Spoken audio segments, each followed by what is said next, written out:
All right, welcome back to the Shop Class Podcast. We've been rolling this year. It's been a really good year. Lots of good podcasts, hit after hit after hit. And January, when we come up in the new year, we got like 2 or 3 people already on the calendar. It's insane. But tonight we got some hometown heroes and some teachers that I personally look up to. I think these people are great, and I'm glad they're on the podcast. We got the regulars, but let me just introduce you to the guest. We got Steve Richards in the house. How you doing? Hi, guys. All right. And we also have Taylor Boehmer, and he is a newer teacher, not new, but he's newer. And the two of them work together. What town do you guys work in? Basking Ridge, New Jersey. Where's it? What exit is that on the parkway? So it's right at the convergence of 287 and 78. We're not far from Morristown, right in the northern central part of the state, I guess you would say. Yeah, Liberty Corner. Okay. Helps. All right. Nice. And we saw you at the convention, and over the years, we've watched each other's careers and whatnot. And Taylor has taken some of my welding classes, so we're familiar, but we've never done the interview, and we've never we're getting a shop tour tonight because you are in the house. Yeah, we can look at whatever everybody's interested in seeing. Yeah, very cool.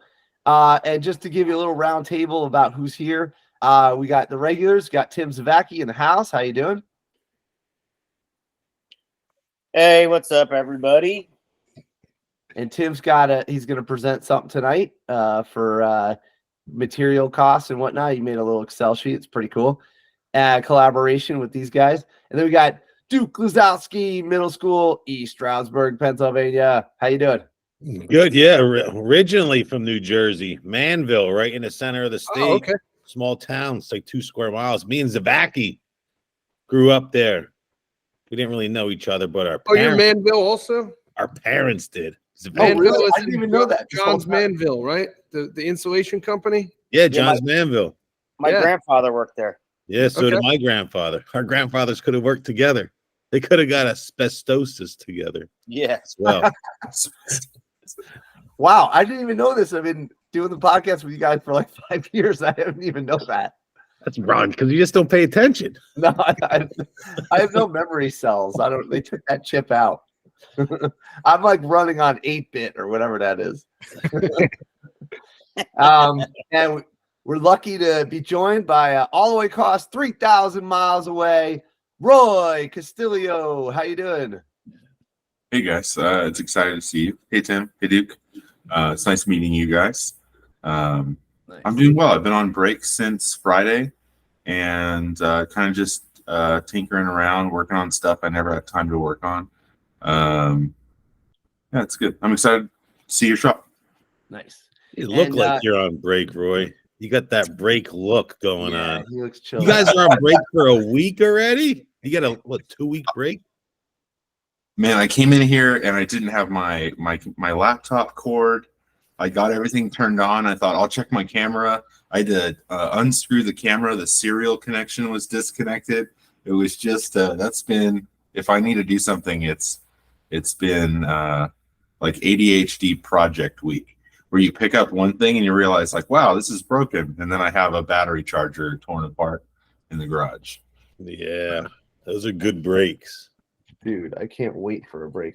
We got 2 more days, and then man, I'm hitting the airport hard right away, doing the skiing thing.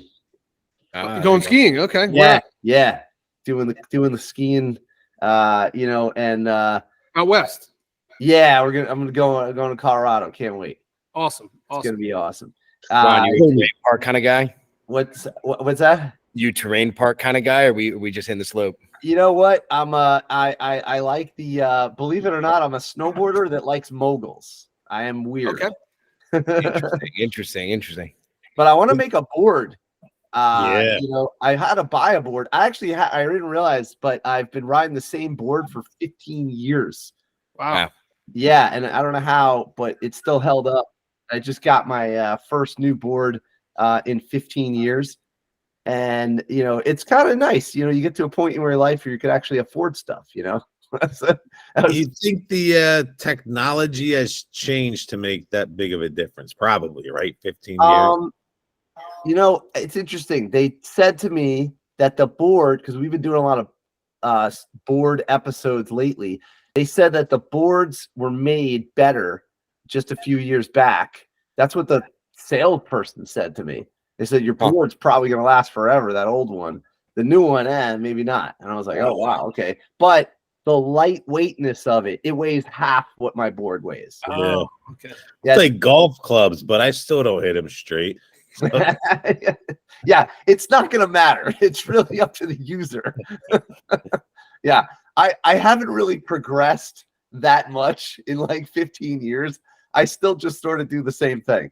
I always say when the limiting factor becomes the equipment, then I'll upgrade. But yeah, so far the limiting factor has always been my own fitness and skill level.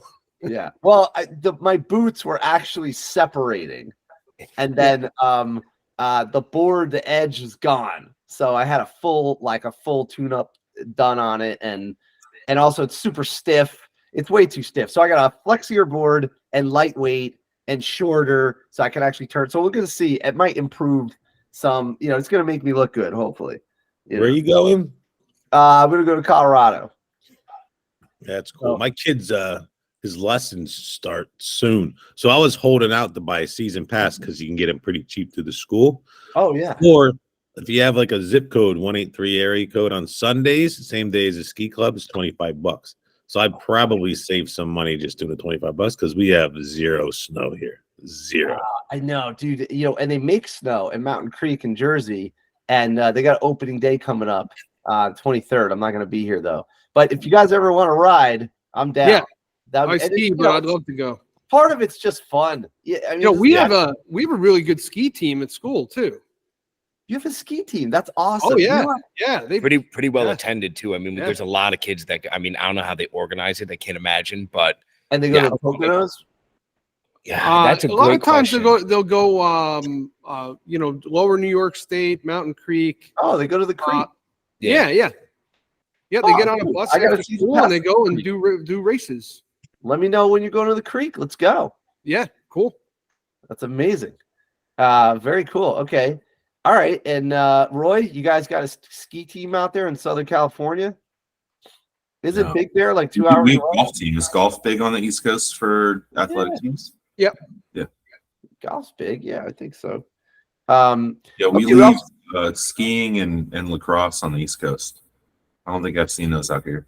Oh, yeah, that's true. All right. Well, so also I want to invite in Peter Mollinaire. Hello, good evening. Sounds like a fun time. Yeah. You know, Peter, I got to give a shout out. Peter has been doing consistently coming into design meetings to help my students. We've been, he comes in, he gives commentary. They kind of like know him now. It's real nice, and I really appreciate it. We're gonna continue with that trend because we're building an off-grid trailer, and we're also doing a bike rack, but it's like a smart bike rack. It's got like a charger and stuff like that. But let's get tonight's guest. Okay, so that was a good little warm up. All right, so we have double guest, and we're gonna have the one big question. We got to bring in the big guns, Duke Lazowski, to ask the big question of the night. Yep, we were just talking about it before. My first shop class was in Manville, New Jersey. All right. So, first question of the night for both of you: did you ever have shop class growing up? So I'll start. Yes, in Cranford, New Jersey, I had in the junior high school. I had both a wood shop class and a metal shop class, and it was good. It was like a quick cycle through type of thing, and that was cool. And then I got to the high school, and I was super excited. I signed up for wood shop and auto shop, like half year, or something like that, and it was terrible. I did not belong in there as a freshman. I got I it was a pack of animals. All boys left to just run amok. And I was a scrawny little freshman in with a bunch of they used it as a dumping ground, and so it could have been a great time, and it wasn't. And then I moved high schools and continued with shop class for the remaining years, and had a wonderful time with a great teacher, Bill Hansel in Westfield, long since retired, and did some good stuff. Yeah. Nice. That's Oh, awesome. and then I guess, do you want to ask about further education, like college too, or? Well, let's get to that. Actually, that's a good way to separate it out. So Cool. we'll just go pre-18 type of thing, and we'll switch over to Taylor. Yeah. So Okay, it's interesting. So I did not have shop class at all. So I grew up in Chatham, not too far away from where I teach now. And middle school they had a shop, and it had all of the machines, but they didn't let anybody use the machines. I think we touched like a sander, and it was CO2 cars, and that was about it. And then in high school, they didn't have anything remotely close to a shop class. There was like robotics classes, CAD classes, and then where I found my home in tech ed was videography. So I like doing all of the TV production courses, and I like doing video on the side. And I think that's where I found like making things to be cool. And then kind of to transfer naturally up, I found my first shop class at TCNJ after transferring a whole bunch. I was in University of Maryland my freshman year, started abroad in London, came back, figured out that, going to a big school wasn't really my thing. Came back to New Jersey, talked to a couple people in tech ed at the time, just through high school. And then at the time, my sister was also an iSTEM major there, and pretty much introduced me to the program, and then had my first shop class with Nick Bykirk, and fell in love with it. And what's interesting now, when I first started doing tech ed, I thought videography was going to be my content core. But what I really struggled with in high school in videography was finding content. So I was always going out, and one of the cool things, my teacher was Connor Henderson. He used to give us the cameras, and we'd go out in town and find something interesting to film. So I'd always be going to like local fire departments. I'd go to like Eagle Scout projects kids were working on, and I'd always be looking for cool content. So when I found woodworking, I was like, the cool part is this is the content I was searching for. And I think that's kind of the cool thing with doing a podcast like this, and even Instagram. The content's the key. That's what sells. So yeah, I didn't grow up with it at all. So a lot of this stuff is very new, and I learned a lot from Nick in the 2 or 3 classes that I had with him. And under the tutelage of Steve, I'd be able to find so much more stuff that is so interesting, and documenting the process. And I tell Steve all the time, and even going to like welding classes like yours, Ron, like seeing the stuff take place firsthand, having not experienced it before, is like really amazing in today's day and age. Working with people of both of your statures and being able to collaborate helps me so much, because I didn't have that experience growing up. And I wish I had, but it quite honestly didn't exist. And no one in guidance, as we all know, is pitching it. So when I found it later in life, I was like, man, like I only wonder where I would have ended up if I had that back then. Would I have been a teacher? Would I have gone into trade? I don't know. But here I am now, learning from people that care. And I think that makes a huge difference.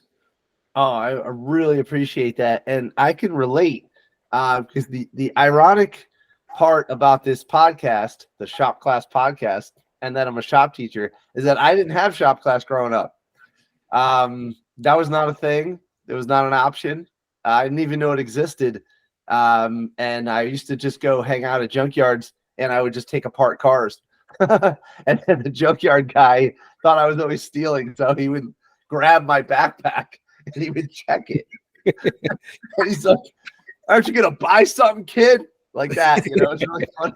He would just every day. I never bought anything. I just always go there to learn. And then EPA came in and cleaned that place up. It's on the corner of I don't remember the name, but it's right by the Steuben House, the historic Steuben House where Washington retreated his troops. It was a junkyard in the Steuben House backyard. Oh, And wow. the state came in and clear cut 6 feet down and took all that soil out. They kicked that guy out. I don't know what happened to him. Put in new topsoil, grass, and a little old school fence. And now you wouldn't even know. You wouldn't even know that there was like piles of cars, like Heathcliff, cartoon style, 1970s looking shop, a junkyard. Anyway, that was my shop class growing up. What's cool is that there's people that didn't have it growing up, and here we are doing it. So yeah. Oh, Peter, you didn't have shop class either? No, all my brothers did, all 4 of them after me. But I went through for business computer programming. That never happened. I got my shop class after I was 52 back in college for mechanical engineering. Oh, yeah. And also I can also relate to the video content. Picking up a camera and recording information as if you're on like Discovery Channel, or the Nature Channel, like here we are in the environment, or whatever. And there's something about that, and I think Tim did some video as well. And I think that a lot of the shop teachers usually do some video content. There's something about the creativity of documenting and communicating three-dimensional things, and content that people normally don't cover. If you think about it, Dirty Jobs, that was someone's idea, and that was a great show. And then think about what broke the ratings scale was Monster Garage, documenting people making creative hot rods just for fun. I mean, I imagine they had the donut shop cop car, which is like a three-dimensional joke that everybody lovingly says, about the cops eating donuts. It's funny. And they just made a show about it. And it's like, wow, that's amazing. So I can relate to the content. And I also encourage any shop teacher, please document what you're doing. We need to communicate. We need to share ideas. We always collapse if we don't share ideas. I'm trying to keep up with Tim. He's prolific. Yeah, he's doing good. Doing a great job. Yeah. And also Roy does incredible work with his students. He does what would you consider it? Fine woodworking? We do homewares. We're working towards frame and panel construction. So we make tables without a panel. And then the third year is doors and the fourth year is drawers. Now a student doesn't have to make doors and drawers. Right? I've had seniors make beds before, but the premise is still the same. What is your Instagram, Roy? I gotta see if I'm following you. Desert West Woodshop. I'm gonna pull it up. I think. Roy hits it out of the park too. That's why I disagreed. I disagreed. Oh yeah, with the funny glasses. Yes. That's also such a cool thing with Instagram. I mean, how would I've definitely seen your profile before? Never would have naturally come across. The fact that it connects people that way. Because you guys, it's funny. We know each other. Sometimes you'll know people by Instagram rather than personally. So that's interesting. I totally know your stuff online. I just didn't connect it. This is actually an art school that's local. I'm really protective, so I don't do a lot of the externship or job stuff, job placement. So how we wrote it is we go to an art school that is founded in memoriam of Sam Malouf, that famous woodworker. Yeah. And so we make furniture in his foundation shop. Cool. And we call it job shadowing. So this isn't actually my shop, but we do some 12th grade mentorship. That was the hot rod shop photos. Let you finish this first. This is pretty cool. That's interesting. And you're a student there, or are you contributing? What are you doing there? So I take students on a multi-day overnight field trip. We call it job shadowing, and we produce something in sawdust in their shop. So if you go back and you go to memories, you can see the fastest. So you go all the way up to the top, just scroll, and it says Malouf 2021. Yeah. So this was our first one, and it was just that we get. Oh wow, look at that. How do you make a furniture project in 3 days? You cheat. So they get 3 legs that are already machined, one that's 4 square. They have to do all the steps to pattern route and to profile, but the pattern routing and the profile only needs to be done on one. So in 8 kids, we only had 1 leg blow up, which if you tried to do that with 36 legs, you'd have 6 or 4, right, with the process that we were doing. So we only had to fix 1. They had to run operations on all of them, but the operations they had to run was really designed to get a coat of oil on it in the 3rd day. And they're working 8 hours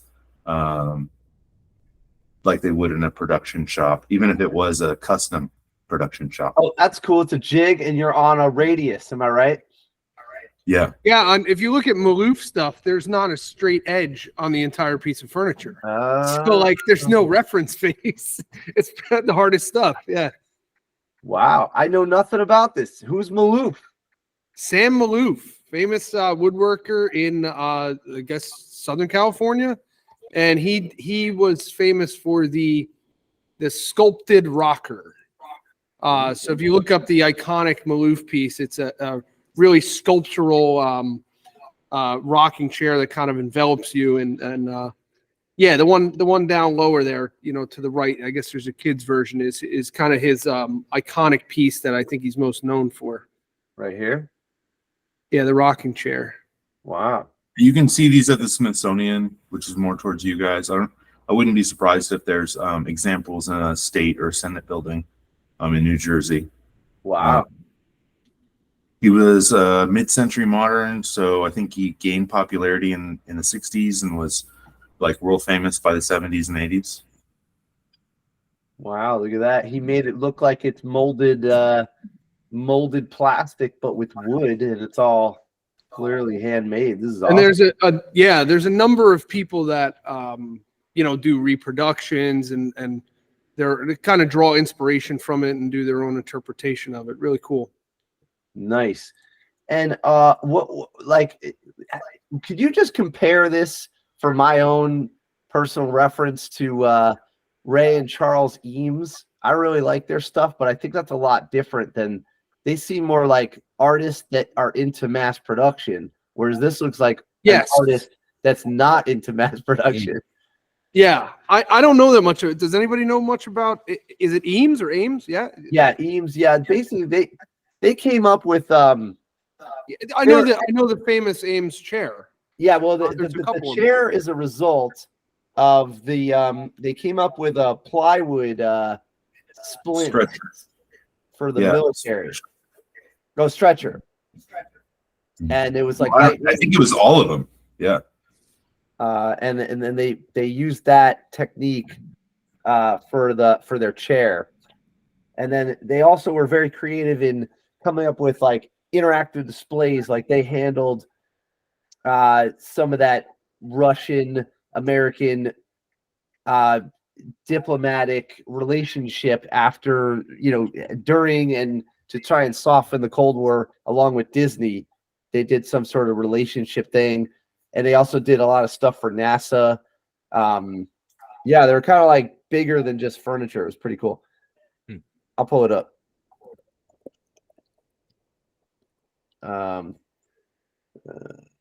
What is this? Oh. Sorry, I'm just taking a sec. So, yeah, that's pretty cool. What's going on here? So, Aloof. Yeah, I don't know much about him. Let me pull up the. Oh, geez. Ray and Charles Eames. Let's see. Oh, here we go. Have you done the Eames house tour? No. Have you? No. Next time you're out, you should do it, then I should do it and invite you, or one of those. Yeah, let's do it. Yeah, that sounds awesome. Did you guys ever see The Power of 10? That sounds familiar. That's a movie where they using like stop motion photography and like basically special effects, but like hand done on the power of 10 magnification going backwards into space and then going back into the molecular level. And it was kind of like an inspiration done for, I think NASA contracted them to do it. Get people to think outside the box and think about where we are in space. So it's like, okay, we're going to go 10x away. Now 10 times that, now 10 times that, times 10, and they just keep on doing it. I'm sure Peter's seen this one. I know it. Yes, I have. So, all right, we'll just pull up Ian's. This is like the famous, plywood chairs and whatnot. But they were into mass production. I don't think these stuff, they would do the development and then they would mass produce this. So tell me more about. So they basically did like a bent lamination, like a amorphous bent lamination is their like technique, which I'm kind of into playing around with that with wood, which is also the same thing that you would do on boards, snowboards, skateboards, that kind of thing. Yeah. So yeah, we got to mess around with that a little bit. Dude, I want to make a board. Yeah. Let's start with the skateboard and then we'll get into the metal edges and all that. Okay. Do you have a large steam box for that? I don't have a steam box yet, although it's on my list, but I do have the vacuum bag. So I can cut veneers and then press them together around a form, basically. We have the equipment for the steam box. It's just a matter of putting it together. I need a big tube. I'd be into a skateboard. Okay, maybe we do this as a shop class podcast spring get together. That would be cool. That'd be awesome. Dude. Yeah, we could laser the bottom logo on there, and we all make longboards. Cool. I've wanted to do that. I've always wanted to do that. I can host it. How long do we need? Can it be one day? If we prep some of the material, I mean, there's a lot of work in prepping the veneer slices, basically. But if we did that, then yeah, I got to figure out the right glues and stuff. We'll talk. If we prep it, we could do a video of it. Yeah. Yep. Okay. That's cool. Would it be something that you'd have to have it done in your shop, and then the vacuum, I got one of those little Joe Woodworker vacuum presses, and then I have a 8-foot bag, big one. No. What I'm saying is, like, you could say to everybody, like, "Oh, have this cut, this cut, this cut, this cut." Oh, like they prep the material. Oh yeah. Potentially. The bag it's fairly easy to get over. That and the So what I just sent you guys is this open source skate software I haven't used, but it's to make the hell is this? So you make the buck Collaboration. 800 by 800 cm, right, on a 3D printer, and then you glue your buck in sections to a piece of plywood, so it takes out all of the forming. I don't know what the model is. I don't know if you have to pay for it, but I've seen it.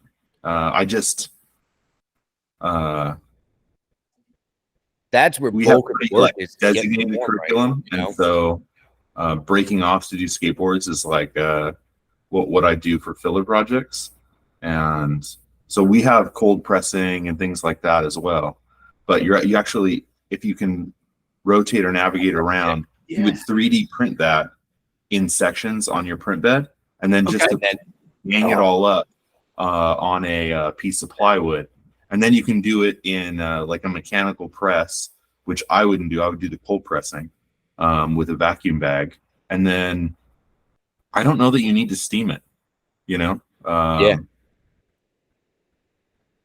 This is awesome. Very Yeah. Well, with the steam, you can do thicker laminations, thicker it'd be quarter stronger. inch or half inch. And it would be that you wouldn't have to slice your veneers within. Yeah. I think the bulk of the work for me is also you got to cut all the veneers. So if I could, supposedly there's a source you may be able to buy them. So I have to look at the cost of that too. Because if we could have all the veneers ready, the pressing doesn't necessarily have to take that long. So it'd be cool. I think a class set of veneers would be expensive, but all of my veneer I get secondhand from a couple like local manufacturers that do architectural millwork. The one company's Tabor. Again, these are not good sources for you guys because it's on the other side of the country, but they're just throwing their shorts away, right? So, but are you talking about like 40th of an inch, like veneers, or are you talking about, because when you stack those, you want to be closer to a 16th or, between a 16th and an 8th, something like that, right? I would just have to go into, I'm not in my shop, so I don't have any examples with me, but the very thin veneer, like the commercial, like pattern match veneer, 40th of an inch or even thinner. And then I'm getting that from a place called Danzer. Again, I don't know what the distributor out east would be, but the surface or desktop material that they're making large, like work surface, not panels that'll be applied to a wall that have different wear, but stuff that will be like engaged with, like desktop material. That stuff is much thicker. It's like 1/8 inch or less. Oh, okay. Okay. But it's very thick. They're just getting it milled that way, and then using it in their products. Okay. So we have a company that's in, I think, upstate New York called Certainly Woods. And I've heard that they use, they do some special thickness or thinner veneers that we may be able to use for this. And I just have to look into it. It's my understanding, and on a skateboard deck or longboard deck, you would want to do something around 8 plies, and 2 of them would be laid perpendicular. 2 of those plies somewhere near the center of the stack. So I got to do a little bit more homework on it. But yeah, if you've done these before, I'm open to talking more about it. That's awesome. Yeah, I would architectural millwork companies. That's probably where I would start. Okay. And then you can buy. I've never bought the Rocket kit, but I have bought that gentleman's book. Which one? I think Rocket is written by, or is a website that is. Let me see if I can go to like the contact us. There's a gentleman who has a book, and Send me in the chat, and I'll pull it up. Duke posted it a second ago. Roar Rocket is that kit with a vacuum bag that basically uses a wine pump. So it's like a really accessible way. They produced this kit that you could do a skateboard deck, and I think they've grown a little bit now. But their initial product was they'd sell you like the plies and a vacuum bag and a little hand pump. So pretty cool. This is cool.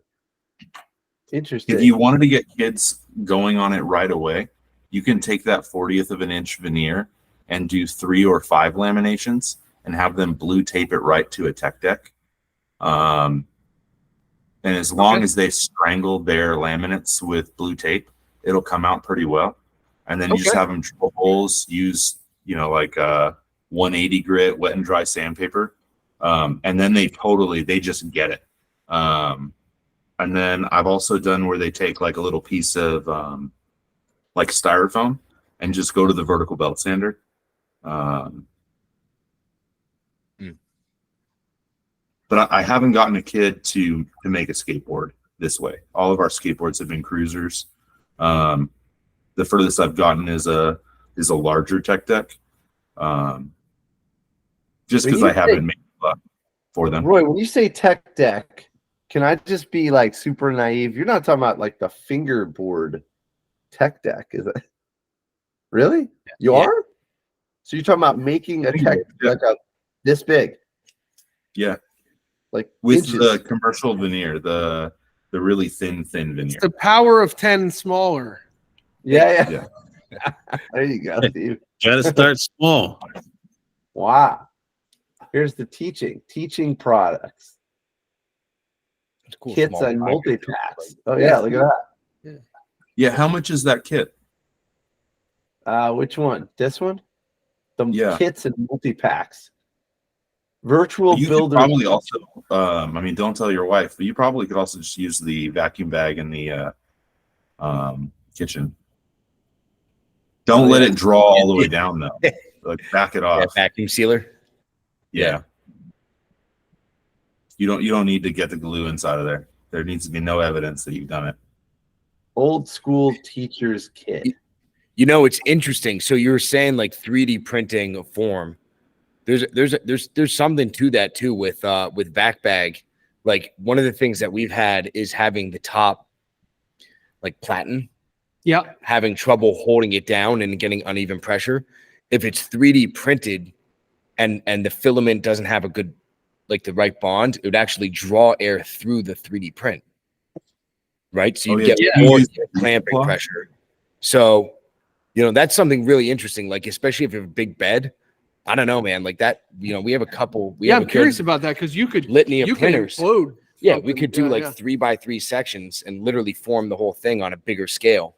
That's something we should work on because I'd be interested to see, like, maybe even just do a small prototype first and see how it sets down in the bag. Yeah, that's cool. Oh, there's Do you guys use, like, are you putting a material over the top of the bag so you get even airflow? Yeah, screen. Yeah, so we have like a mesh screen. We use burlap. Oh, that's cool. And then MDF should be porous. And if it isn't, do you guys have a surface sander? No, like a wide belt? Yeah. No. Okay. I don't have a wide belt. I do have a drum. We have a drum right now. That you could like a harder pad, RO or hand sander. Yeah, but on the vacuum bag, you're on the it's got a bottom side too, so the entire thing is in the bag. Oh, okay. So you have like a. I'm not drawing through. You're just sticking the form and the board inside the bag. Okay, yeah. So our bags are just they're bags from, I think, Maine. I can't. I always get confused if it's vacuum clamp or vacuum pressing systems. Vacuum press. One of them's in California. One's in Brunswick, I think. Yeah, I think the guy in Maine is vacuum press. Okay. So then I've bought from the one on the East Coast, and we put our platen in there. And then we run 2 platens because we're usually doing like we're doing panels, right? Just plywood panels. Yeah. This is awesome. It sounds like I think we have enough people here that can make this happen. Yeah, cool. I'm ready. And we got to get some reading. Yeah, because so the question with the boards is really producing or acquiring enough veneer to do it at scale, where you get a bunch of them. Because you can see the cost of the kits. It would get exorbitantly expensive to do a bunch of them, and I want to be able to play around, you know. So I can resaw veneers on the bandsaw, run them through the drum sander, and it's a matter of like collecting enough of a, you know, building up an inventory of it basically. But if I was able to buy something it would at a reasonable cost, that would be cool. So I was going to use bender ply when I was going to do it as a class. Yeah, the thing is though, the bender ply, which I have some, I mean, what you want out of the board is you want it to be strong and flexible, and that's kind of the opposite. It gets real rigid. Well, the bender ply doesn't really. Well, I guess in one direction, it has good strength, but I mean, I think you really want it out of both directions. I mean, it would work, but maybe I'm overthinking it. I know someone that did a class of the bender ply, and that's what he told me to use. And so I bought like 5 pieces, and then we ended up doing a different project in the class. Just, you know how purchasing works, right? You purchase things ahead of time, and then the kids are more or less interested in one thing or the other. Right. So we actually just haven't gone back to skateboards as a class, and I just resubmitted my second year course and removed skateboards from the curriculum just because the interest is there for 8 kids, not 24 kids. Mm-hmm. Now, forgive me, this is totally naive. I'm not a wood guy. So you're talking about the problem being that the cost of the material is high if you buy it pre-cut, but if you buy it, is that what you're talking about? Yeah, but if you make it it's not actually that much wood. It's just labor intensive. And can you actually cut it? You can make your own veneers? Yeah. So how do you do that? What machine is that? I guess we should just show it, right? Oh, Yeah. Like, I mean, we're in the shop, so wow. may as well. Like, okay, so that's a good segue. So yeah, let me just tell people who are listening about this episode. Steve and Taylor are in their shop, and they were nice enough to stick around the school, and they're going to give us like a bit of a shop tour. So we got a little of their background. Turns out everybody sort of knows each other, and Roy somehow through the universe knows exactly what they're talking about when it comes to all this stuff. It's amazing. I love all these connections. It's unbelievable to me. So let's get a little shop tour. So this will be news to me. I had no idea that you could make your own veneers. So let's see that machine. Let's start with that. Yeah, we'll roll you guys over. We actually put you on during COVID. You know, we were working on computers and stuff, so I put you on a little part here in the shop. One of the old stands. They put the projectors on. So nice. It's rolling here. Legacy AV technology. Feel like I'm there. This is like the shark jaws point of view. Dun, dun, dun, dun, dun, dun, dun. It's like a 90s or 80s like comedy or something. Yeah, so most of the shops on veneers that we've been doing have been on the Grizzly bandsaw. One of the things working with Steve, he's very meticulous, which is nice, especially working with somebody. All the machines, are really well taken care of. And, with this one, there's been a lot of stuff that we've been working with over the last couple of years. This is actually one of those bent laminations Steve was working on. And with what we found is having two bandsaws. So we have one that's wide blade, one that's thin blade. basically a resaw bandsaw and one that's set up for cutting narrow. And so if you look at this, like bent lamination, when I like to do these kind of forms, much like we were looking at with the chairs, I like to introduce curves in the work, right? So this is just plies of thin material glued up, and once they're glued, they hold the rigid shape. So I would basically, to produce the raw piece, one of these, I made a two-sided form, and then I have to cut slats like this. So these are mahogany slats. Wow. That were cut on the bandsaw. And what Taylor's talking about is having two bandsaws is really nice because I can have one bandsaw that's always dialed in for straight cuts and one bandsaw that has a thinner blade that's set up for curved cuts. So, naive question. You're not talking about the thickness of the steel. You're talking about the width of the blade, right? Like the length of it, front to back. Yes. Okay. Yeah, the front to back. Because for those who are listening, if it's long, it's hard to turn. Makes sense, right? Gotcha. Yeah, so I do the same thing in my shop at my school. Like I have a wide blade, and we use that we'll do curve cuts on it, but it's just real roughing stuff. A lot of relief cuts, and then just to kind of, roughing out lathe projects. That's how we do it. Nice. Yeah. So that blade, I think this is a wood slicer, and we're looking at a 3/4 inch blade. So this bandsaw, I've actually found that since I have this set up, we do a lot of straight cutting on it.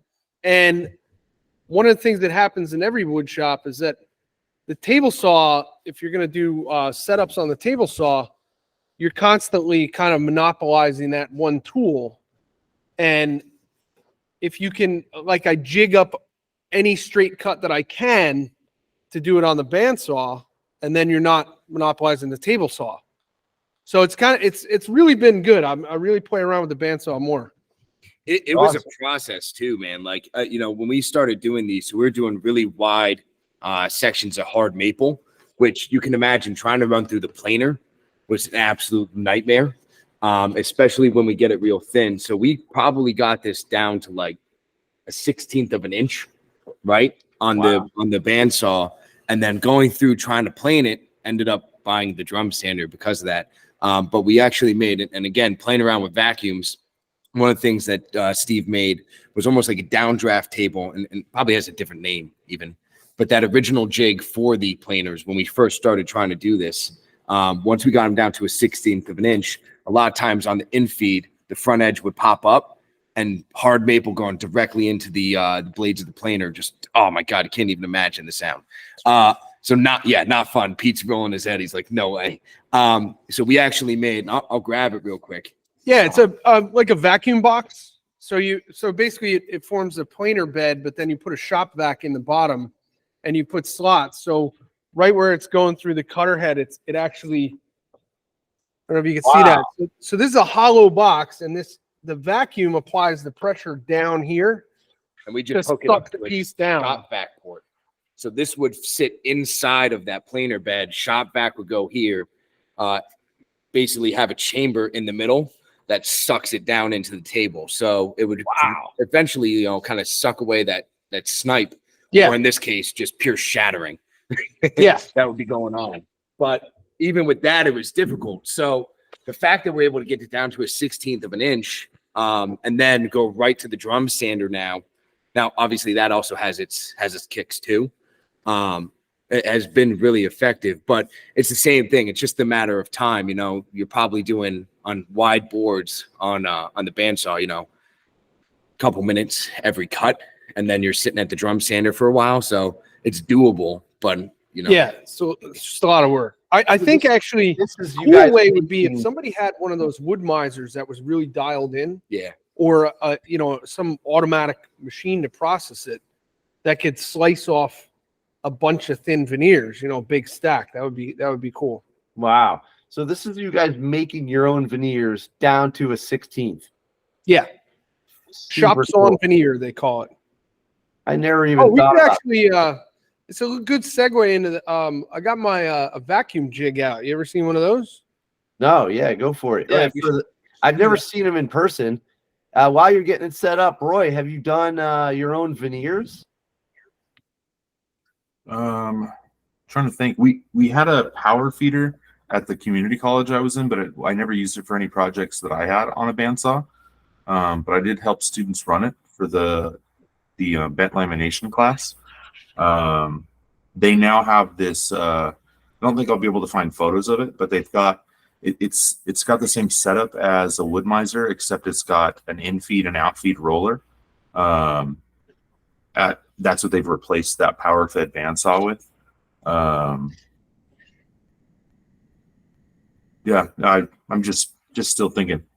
Yeah, it's I super think you cool. guys should try and get it for free as shorts from somewhere up the. There's so many cabinet shops. You have to find the one that's doing that big stuff. I'll pull up photos and see if I can find like exactly what I'm talking about. But I know that I haven't photographed any of that stock because I just started getting the thicker stuff. Tim, did you ever do veneers? Nothing that thin. I mean, we've gotten under an eighth, but then we'll stop just because of need. There's been no need for us to do that. I'll buy veneers. Like I'll just buy a stack of veneer from Woodcraft for the kids, and we'll just use that. But it was just it's easier for me to do that than it is to kind of mess around with dialing that stuff in. Yeah. What about what's your typical thickness on the veneer for a skateboard, and how many layers? Does anybody know? So in skateboards, they talk about ply. So usually it's like 8 ply or something like that. I forget these. Yeah, 8 sounds about right. So, and you would have like 6 plies running in the long direction, and 2 plies somewhere near the center running in the perpendicular direction. Yeah, Roy was saying 7. I don't know. I remember I'm a big dude, so I don't know. I've always had like a cruiser that was pretty stiff and rigid. I wasn't like carving that much growing up, but yeah, just thinking about how much it would, there's got to be some sort of ratio between weight and bendability and what you're trying to really do. Yeah. Definitely. Interesting. Pretty cool stuff. Okay, where do you guys have now? Where are you Yeah, at? so sure. Let me show you the. So this here is the. You brought that to Yeah. So NJCEA. this is the. Yeah. There's a guy online that runs veneersupplies.com, and then he runs an informational website called Joe Woodworker, and basically developed this kit where you can build your own vacuum pump, or you could buy a commercially available one for something like vacuum press systems that Roy mentioned. But short of that, everybody raves about like the Festool vacuum, which are, they're exorbitantly expensive. But these little Venturis, this guy here, which you can pick up on Bring it closer to Amazon the or whatever camera. for cheap. Basically, and I have this. What's that? Closer. Oh, I'm attached. Oh, I'll move you closer. Yeah. Dun-dun, Sorry. dun-dun, So yeah, so like dun-dun. I made this setup with a little foot pedal, right? So it's got my filter, a little Venturi. So you got incoming shop air, right? So the air comes in. Bernoulli's principle creates a vacuum. The vacuum comes out, Oh. and then you can run that to like a vacuum puck. So this would actually suck down to the table and then to your work to hold it in place. Because a lot of things in woodworking are all about how are you going to hold your work. Like your workbench is okay. a work holding device. Your vices, so on and so forth. So I have to do, and I put something on Instagram about this too. We build these benches. This bench right here, like a Nice. couple hundred of these a year, Wow. right? And that means there's a lot of these. There's a lot of these legs. So on this one, I made a custom jig. So if you figure you build 200 benches, that's 400 legs that I got to work on. So I made using this foot pedal, I can make a jig to hold whatever I need. Oh. So what I did is I just put gasket tape in kind of a shape that works universally. And then when I engage it, now the vacuum is on. So if I pop that down into place, that sucks it down on the table, and you can't move this. Wow. Check that out. That's so So cool. you figure if you pull a full vacuum, that's 14 psi. So it's how many square inches, right? Times 14 is the weight of the air from here to space pressing on it. Wow. So Dude, that is so cool. it's cool when you got something that's difficult to hold on to, you can make whatever you need to, and you don't need the full vacuum bag setup. You can buy one of these little Venturis for like $20. And then I use the old surplus pedal. You can get a pneumatic switch or whatever and do it with shop air. So it's kind of a cool option. I mean, they use the same thing, vacuum tables to hold stuff down on CNC. Same idea, but this is kind of a way to do it on the cheap. They do a lot of that at Martin Guitar too. Yes. Okay. Interesting. Yeah, there you go. There's one. Yep. Oh, there's some of my audio stuff. Yeah. Yeah. Oh, we'll get into that. That looks cool. Pretty cool. It's interesting setup you have. Otherwise, you got to clamp it down, and then you can't sand under the clamp. Is that the problem? Yes, and you could put it in a vise with a dog, but then you got to go through one to the next one to the next one, and this is like a quick way to do it. What do your students think of this? Oh, they like that kind of stuff. I mean, there's always, it's every class. There's a few kids that really get into it, and some that are kind of aloof. So. Yeah, It's funny because how often we talk about pneumatics, right, as like a power system, and then they're like, "Oh, how do you actually use it?" And then to see it, I think it's pretty cool for them. And we all know our kids. They're never really gonna fully grasp what's going on there, but just to see it is a huge part of it. I think. I think it'd be cool to get into some like pneumatic cylinders where we could control them with Arduino or stuff like that too, because pneumatics are fast and powerful.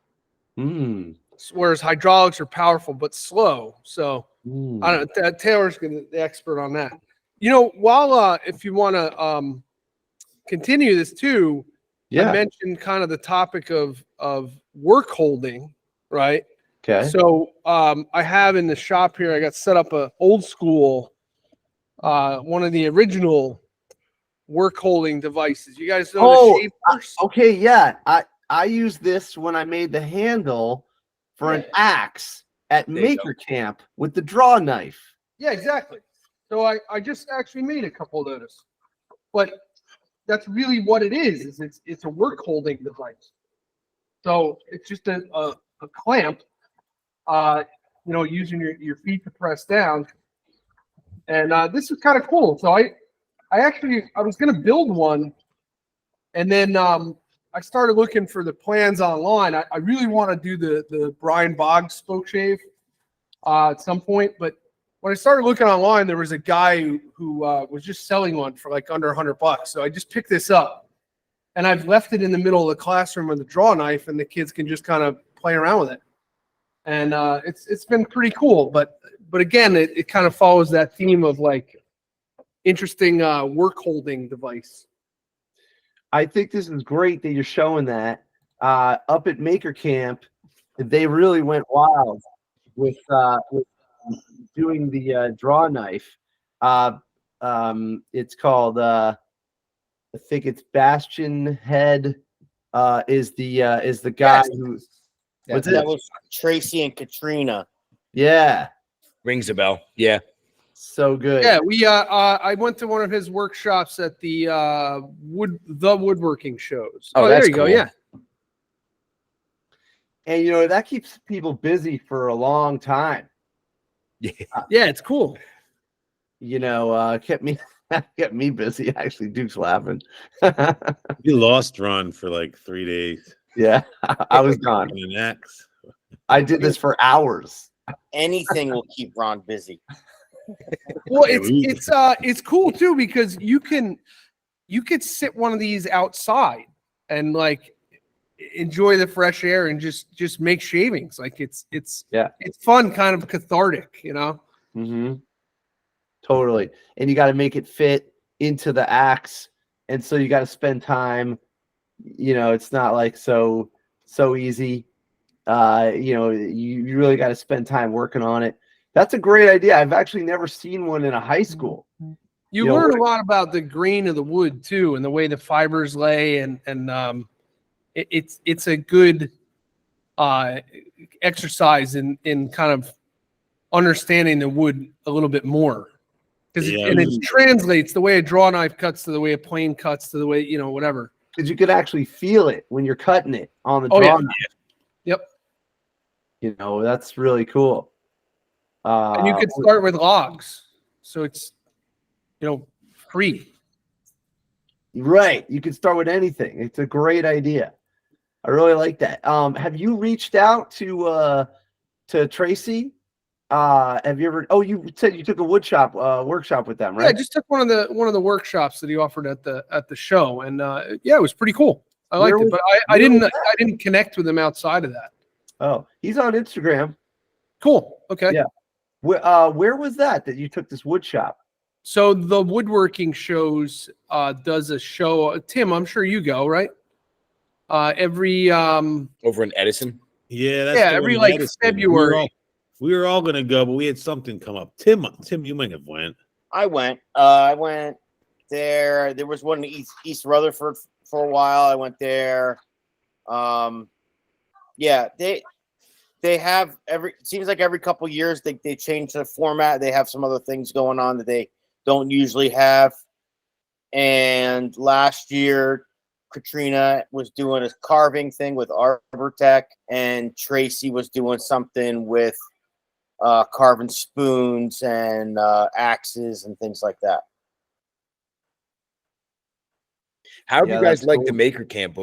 Have you guys gone there a lot? Because that's one thing that we were talking about. Oh yeah, he's got a whole podcast on. Yeah, I'm just curious. Like recap. Yeah. Is this the first year you guys have gone, or have you guys gone? Because I know Tim was posting a lot about it. You went 3 times already, I think. Okay. Yeah. Yeah, I only went once. That last year was my first year there. Tim, he was all over the place though. This is I what don't they know. did 2 years ago. They lit this thing on Oh, it's fire. like Burning Man. Yeah. Yeah. Well, they didn't do that this year because it was they added a whole bunch more tents. Oh, in the middle. Okay. Yeah, that's true. It was awesome. I think it's a must. It's kind of shop teacher heaven. It's like shop teacher meets who said this? Nick always says it. It's like shop teacher meets Woodstock or something like that. It's like it's just like you would the way they write the ticket looks formal. It's not.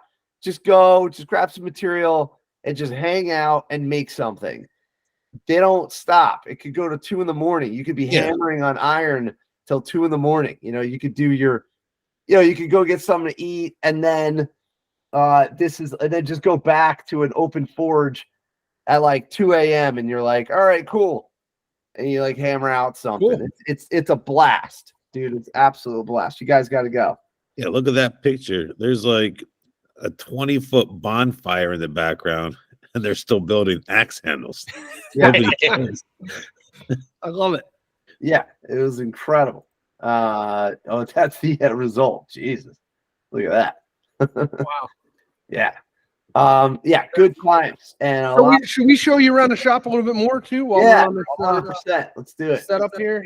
So Yeah, let me trying to think what makes sense.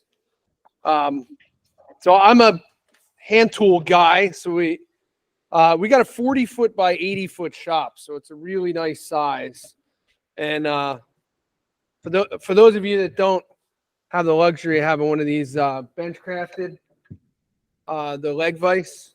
oh, wow. What Yeah, is that? Isn't that nice? Yes. It's a beautiful way to hold on to something. Really, really cool and not cheap. But yeah, so I got the hand tool bench up here, and this is kind of the spot where the kids bring their stuff up and visit, where we'll do some fine tuning. And then of course, as we kind of go around the room, you'll notice, let me see if I can do this. There we go. Just the front area of the room is kind of the, 5 other student benches, 4 vices on the corners, the kind of traditional setup, right? Standard shop class. Yeah. And then over along the side and basically the back, you get in the machines. This is our downdraft table. I got a sharpening station over there.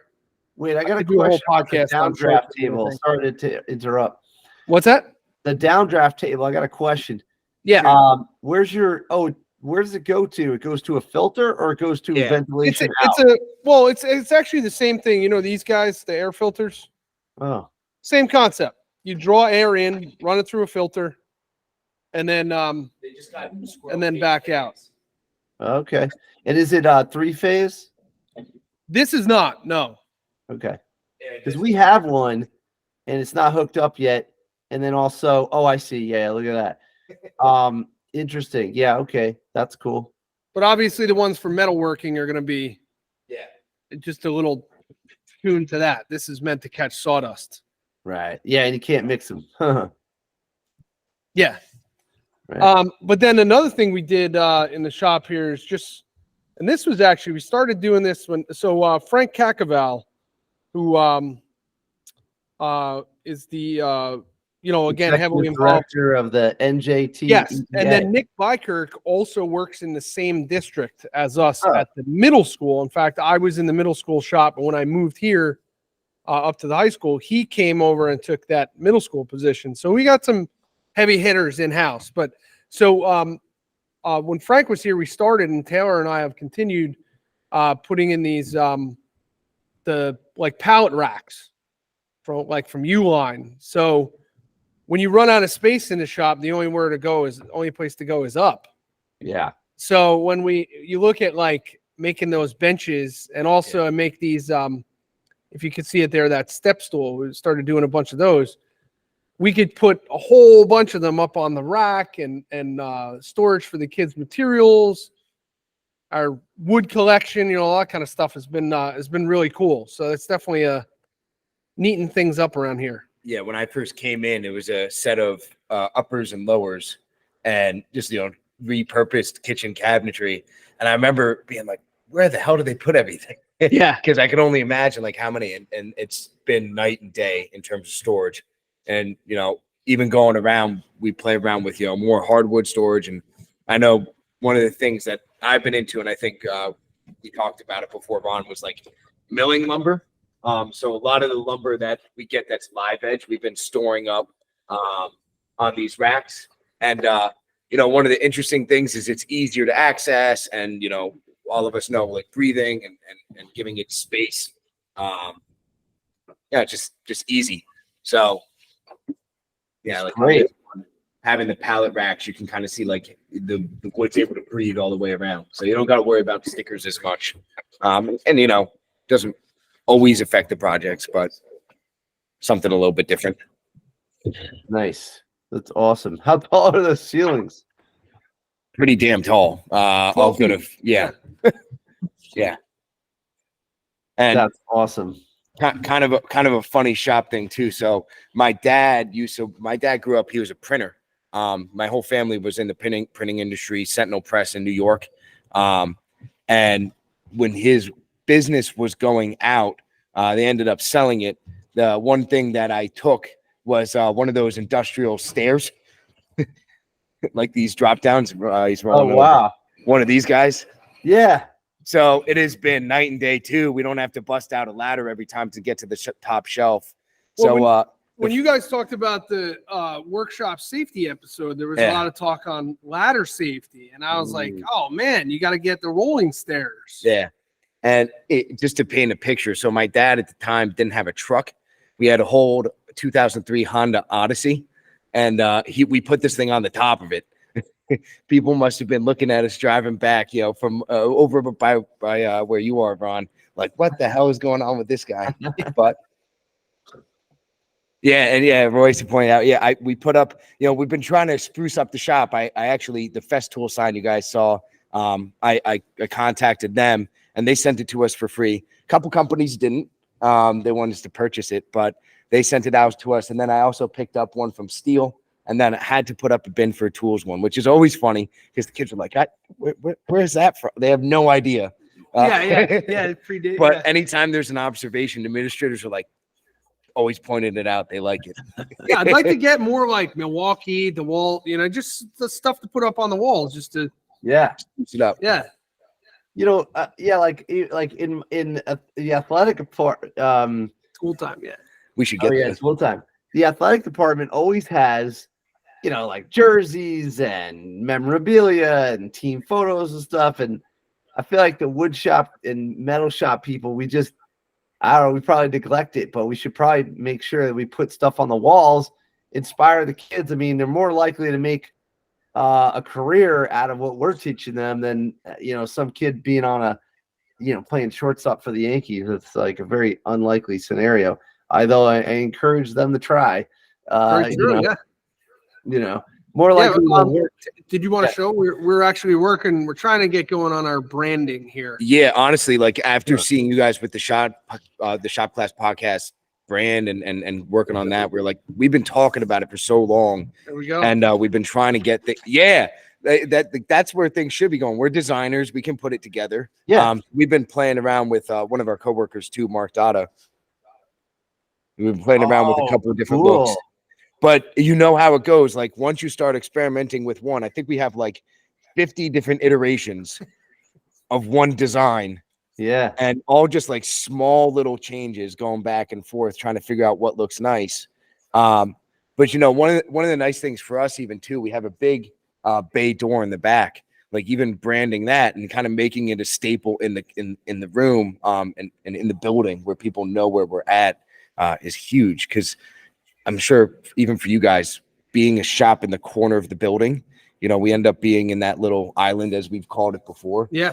So putting a brand on it kind of changes that. We can kind of have our own little stamp that people kind of see like where our foot trails have been. This is so great to hear. This is exactly the fresh air and sunlight that the shops need. You're taking pride in what you're doing. I really appreciate you doing that. if you start doing that, other shop teachers will take your lead. You know, even it's funny. I have the Shop Class podcast with all these great people joining me every week, but at the same time, I don't brand my shop at the high school that much, and I really should. I should have them on the door. We need a like a PR department and a secretary and Yeah. somebody to handle it. But I figure if we get this going, we'll get a couple shirts, we'll laser it on the projects, you know, put it on the door, and then it, you know, just kind of spreads. That's awesome. Yeah, That's we should great. let's take a couple minutes and walk around a little more too. Let's see some more. Right. Yeah, let me see what's the best way to do this. I like your sound's been great, by the way. I appreciate that you, because some people, they use the phone and they cover the mic. You're using a good mic, and you got a good enough camera. So yeah, they bought us some nice toys when we were doing the remote learning, and yeah, so it's good for stuff like this. So you see our machines over there, pretty standard type setup. What's that? Yeah, table saw at the center of the room. Yeah, I'm not hugely in love with it, but it's cool. Tim, I think you have one on in the shop, right? Yeah. So two things. Sorry, I was having a side conversation here, but I have in the one shop that we have that same thing, and we don't like it. Okay. It's very clunky, very big, just awkward. We're not a big fan of that. Yeah. Now, the other thing is I've been in their shop. I got a tour of their shop. I spent some time in that shop. That is a huge space.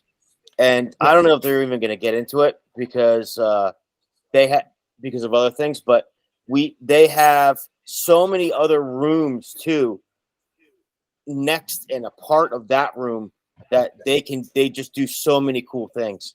And their storage system there with those carts is phenomenal. Love that. Wheels. Yeah, put everything on wheels, right? Yep.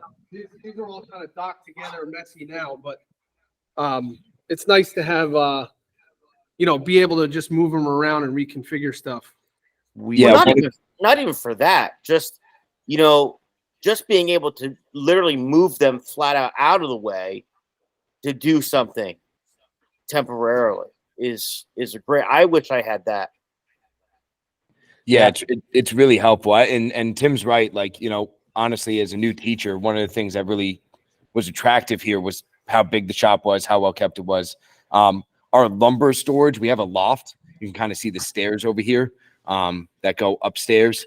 And I mean, how many board feet of lumber can we store up there? I mean, each rack is like it's quite a few. We might be able to get a shot at the end if we move over. Yeah. Let me see if I can. And that's the other thing. We talked about it. Glue up area in the back of the room. Mm-hmm. We talked about it at GTEA too. Like, one of the nice things as a new teacher coming in and having somebody that's kind of had a process in terms of storage. Like, I can't imagine doing this stuff. Bay door to the outside. Go up high. Yeah, I had to start over when I got there. What happens is there's no overlap most of the time. Oh, it didn't look like this when I took over. Yeah, good job you've been doing. The schools really need to, I hope there's an administrator listening to this.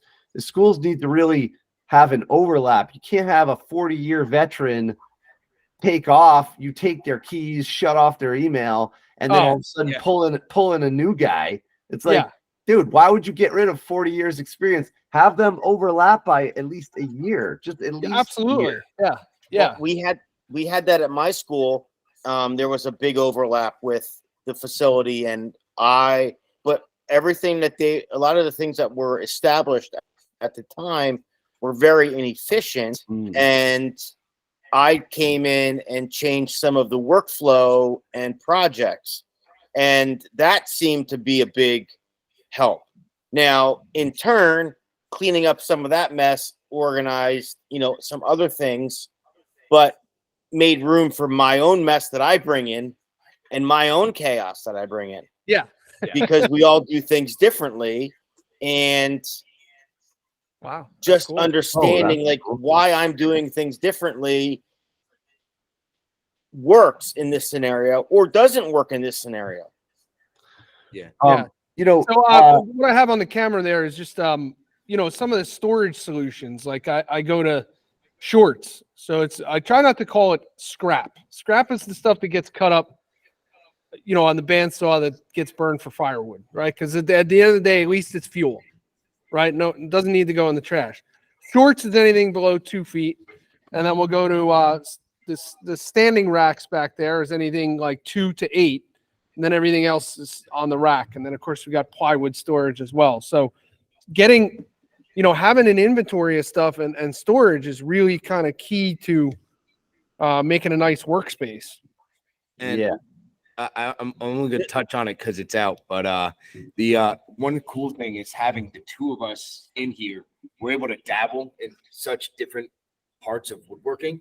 So, like I said, I've enjoyed milling, and for Steve, that's something that he said. You know, I don't really want to get into it right now. That's not his interest, but he's able to go into one direction. I'm able to go into another. That's some stuff that Taylor cut. You know, it's down trees and That's awesome. just doing you know, milling it with a Alaskan chainsaw mill. Where do we want to go? Yeah, cool. Do you stack and sticker all your spare lumber? I'm sorry, what's that, Peter? Do you stack and sticker? Like put the airspace Yes. stickers between? Yep. Yeah. So Eastern. See, now we wouldn't be able to have that in the building. This is a good shot of you standing there with the chainsaw. I love it. Yeah. So, ask permission and kind of go for it. So Yeah. I brought the chainsaw to school. We had a couple logs delivered. Point the mic at him. Oh, sorry. My bad. Yeah. So we had a couple. Steve had a contact in town that brought a couple of the logs in. I brought the chainsaw in, and we have an alley out back, and I've just been running logs here and there. Now, some of them, albeit a little bit harder. So this big walnut log here is one that I milled. You can see it's about like 4 inches thick, about 8 feet tall, and we'll give it an estimate like 16 inches wide. So this is one of the English teacher's backyards that went down during one of those freak tornadoes out in like Washington. And she said, "Hey, I think I have a nice tree that went down." So I went over there for the weekend and spent time milling it. I got this plus 4 other boards of walnut. What I found is like some trees like ash, I have hickory outside right now, probably not worth it, but to show the kids live the milling demonstrations and then of the labor, I mean, it's, in my opinion, it's a lot of fun. But what's cool is, you know, I can do this, Steve can work on bent laminations, and we can kind of have 2 approaches. And, you know, bringing a chainsaw into school and making some noise is kind of fun. to be honest.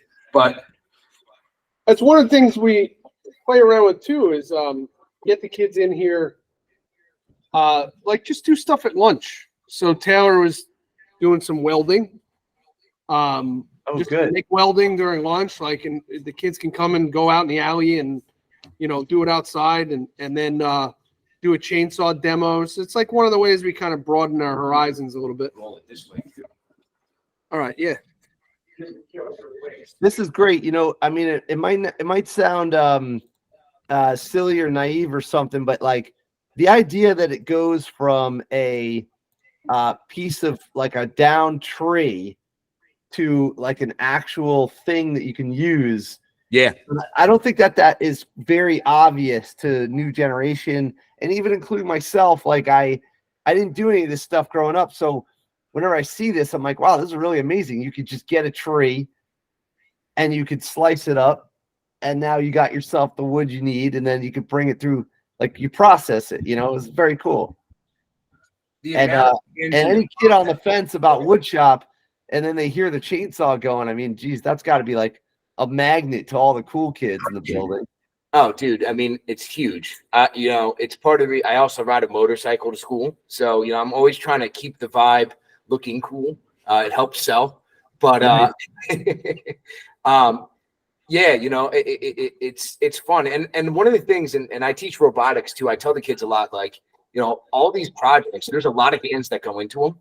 I think a lot of times they think it has to be a one-man band. So to understand, like, you know, there's a whole process that goes into milling, and it kind of translates into a lot of other industries, like the team approach. Like somebody milled the lumber, somebody processed the lumber, somebody kiln dried the lumber, and then think about that like in a technological approach. Like, no, like it's not a single man thing. So Steve is also showing off here. We have a spray booth set up.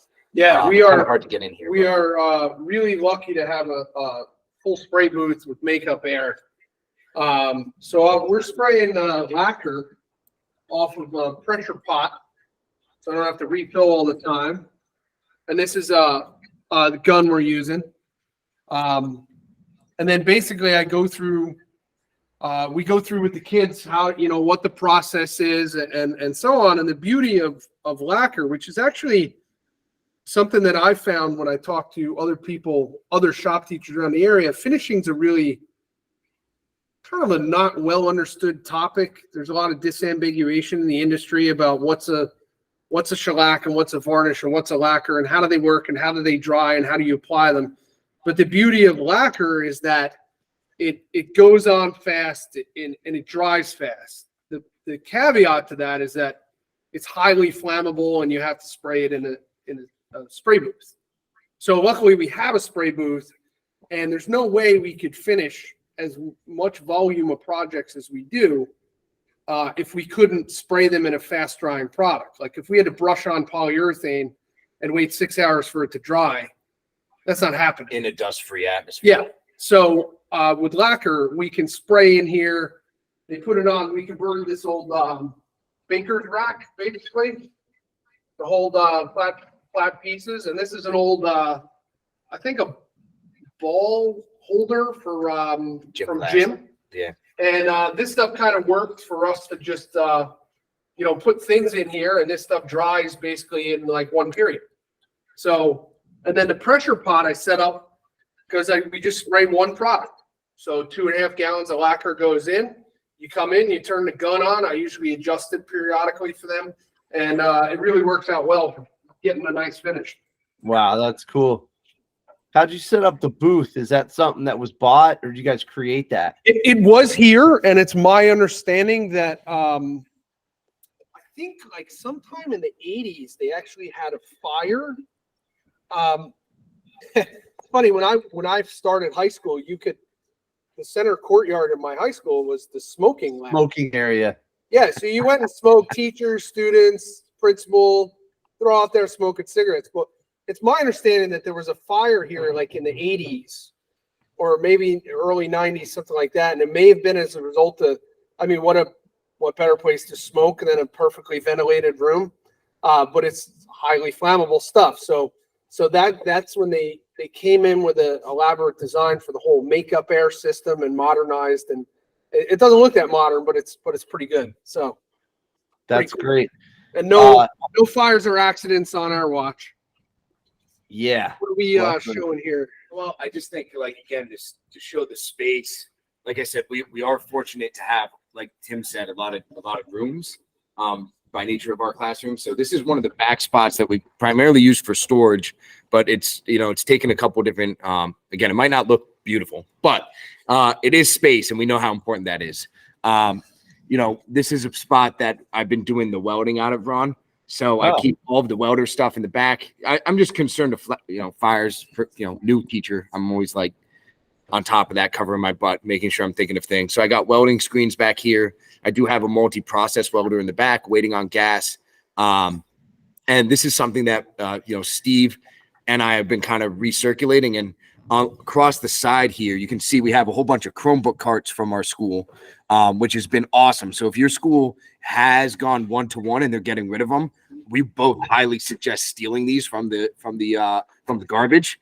They're locking storage on wheels with air ventilation. Yeah, super heavy duty. Yeah, like you're not gonna break it. Everything you buy for a shop, like even these things, flimsy doors, they're always you gotta push here and push here just to get it closed. I love the real solid. Nice, good idea.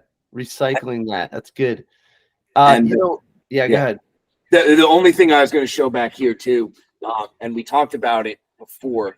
We have some cookies in the back, and I just think that, again, coming in as a first year teacher, yeah, these are huge 5.5 foot sycamore cookies.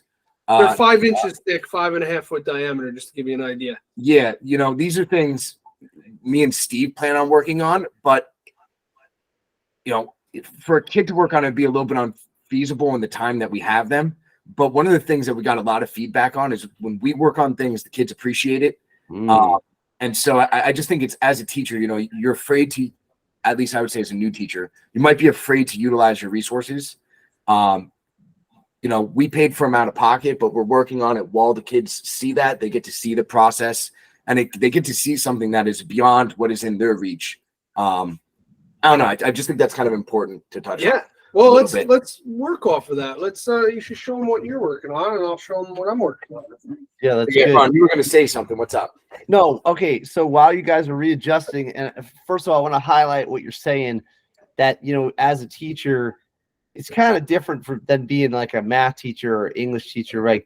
We actually do what we teach. Like an English teacher, very rarely are they writing books or even have publications. I think they should, but we're always making stuff. So I think it's great that shop teachers are making stuff, and I think it's good that you guys said that, Taylor. And I would like to emphasize, anybody listening, if you're a shop teacher, definitely make stuff with your kids, and that'll inspire them. And then while you guys are setting up, I also want to say, Roy put in the chat here. Roy, you can always just jump in and say it. But he was saying that his district is willing to pay the old shop teachers to come in and mentor him. Yeah, that's awesome. That is. You want to elaborate on that real quick? Yeah. So the previous teacher, he comes in. It's technically on the contract as 1 day a week, but he's retired, and so he disappeared from, I think it was like Halloween to the week before we shut down for Christmas. So I was seeing him 1 and 2 times a week, just so that he could meet those hours for that budget. He comes in for 2 classes. Usually in the past, it's always been one advanced class, 1 intro class. And then he'll either give the lecture that I'm going to give, because it's like his program, and so I haven't changed a lot of it. And it's not even really his program; it's a program from another teacher that he adopted. So he'll give the lesson, or he'll give me feedback on the lesson, which I think is really kind of important. And then when I've changed the program, we've usually disagreed, which is kind of nice, because I'm pretty. We're all really passionate about this. But at the end of the day, like, I'm interested in seeing how other people do it, right? So, like if you're going to disagree with how I'm teaching something, I'm way more interested in how it works for you, or why it works for you, or what your experience was with a, 9th grade boy and an angle grinder, and so you think I'm an idiot. Like, I'm more interested in that, because it's going to inform, my classroom. So, yeah, he's in, and then sometimes I'll just be running something. Tamir, what I've kind of heard here is you're being precautious because you want to be a good steward of what you have, and so you're being very timid, but you're probably introducing more machine time, and so there's just in the more machine time, there's more likelihood for error. So we got a new sander, and I was being really, really gentle with it. And between the old teacher and the tech, now students are on that machine for 6 minutes instead of 12 or 15, which 12 or 15 minutes is way more likely probably to have an accident than 6 minutes. And that just came to, 2 people telling me to be more aggressive. And then after seeing it for a semester, the only thing I turned down was the feed rate. And that was because kids were dropping projects on the floor, right? So that's what he's there for. He's there to kind of throttle, either to discourage me from, ripping it out of the pocket on the turn, or to tell me no, it's a straightaway, open it up. Let the kids. That's a good analogy too. I like that. It's interesting because I think that when you teach in a shop, like even if I'm at my desk in the office, and Taylor has his class out here, everything that's going on just from the sound. Mm-hmm. So as a safety thing, it's like I could tell you're pushing that too hard. The blades, you're all these little nuances that you just pick up over the years. Yeah, That's cool. Yeah, cool. Okay. let's show you some stuff we're working on here. Thanks, Roy. Yeah. Oh, awesome. Look at this. So I got You a got set of speaker boxes. kind of an audio file, and I kind of, this is my dream set of speakers that I'm using. I didn't design them, but I'm kind of doing some tweaks, and I have all the drivers. I also have, soldering together the crossovers. Does that work? Yeah. Okay. Wow. So the crossovers that go inside, and then I kind of came up with this custom means, because they're bottom ported, of doing these bent lamination pieces on the side that are kind of organic looking. So that's what those are ultimately going to be. The fronts are going to be painted in black, but the sides are going to be a curly Etimo is the veneer I got. So I'm going to put this entire thing in the vacuum bag and put a cool exotic veneer all around it. Sweet. That is awesome. You want to go to And are you gonna have a record player? I haven't really gotten into vinyl, but it's kind of on my list. Yeah. Dude, I gotta tell you, vinyl, I overlooked it. I always thought like, yeah, whatever. It's just some old crap. No, man. Those vibrations are the original impression from the artist from 100 years ago. Yeah, there's a warm sound to it, the Mhm. the full analog sound. So it's something legit, I have to, dude. It's not to be overlooked. Of Okay. course, it's not convenient, but that original cut in that record is the actual vibrations from the artist. It's unbelievable. So if you get some old records, as long as they're not damaged and you got a good needle, the sound is incredible, Yeah. Totally different.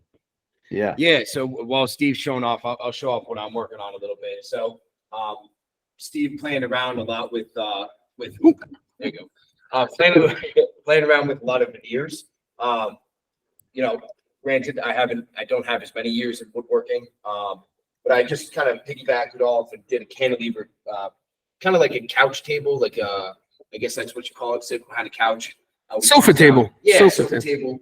I have a lot of plants that Steve has passed off. One of the cool things working with him, we've been trading back and forth through plants, propagating things.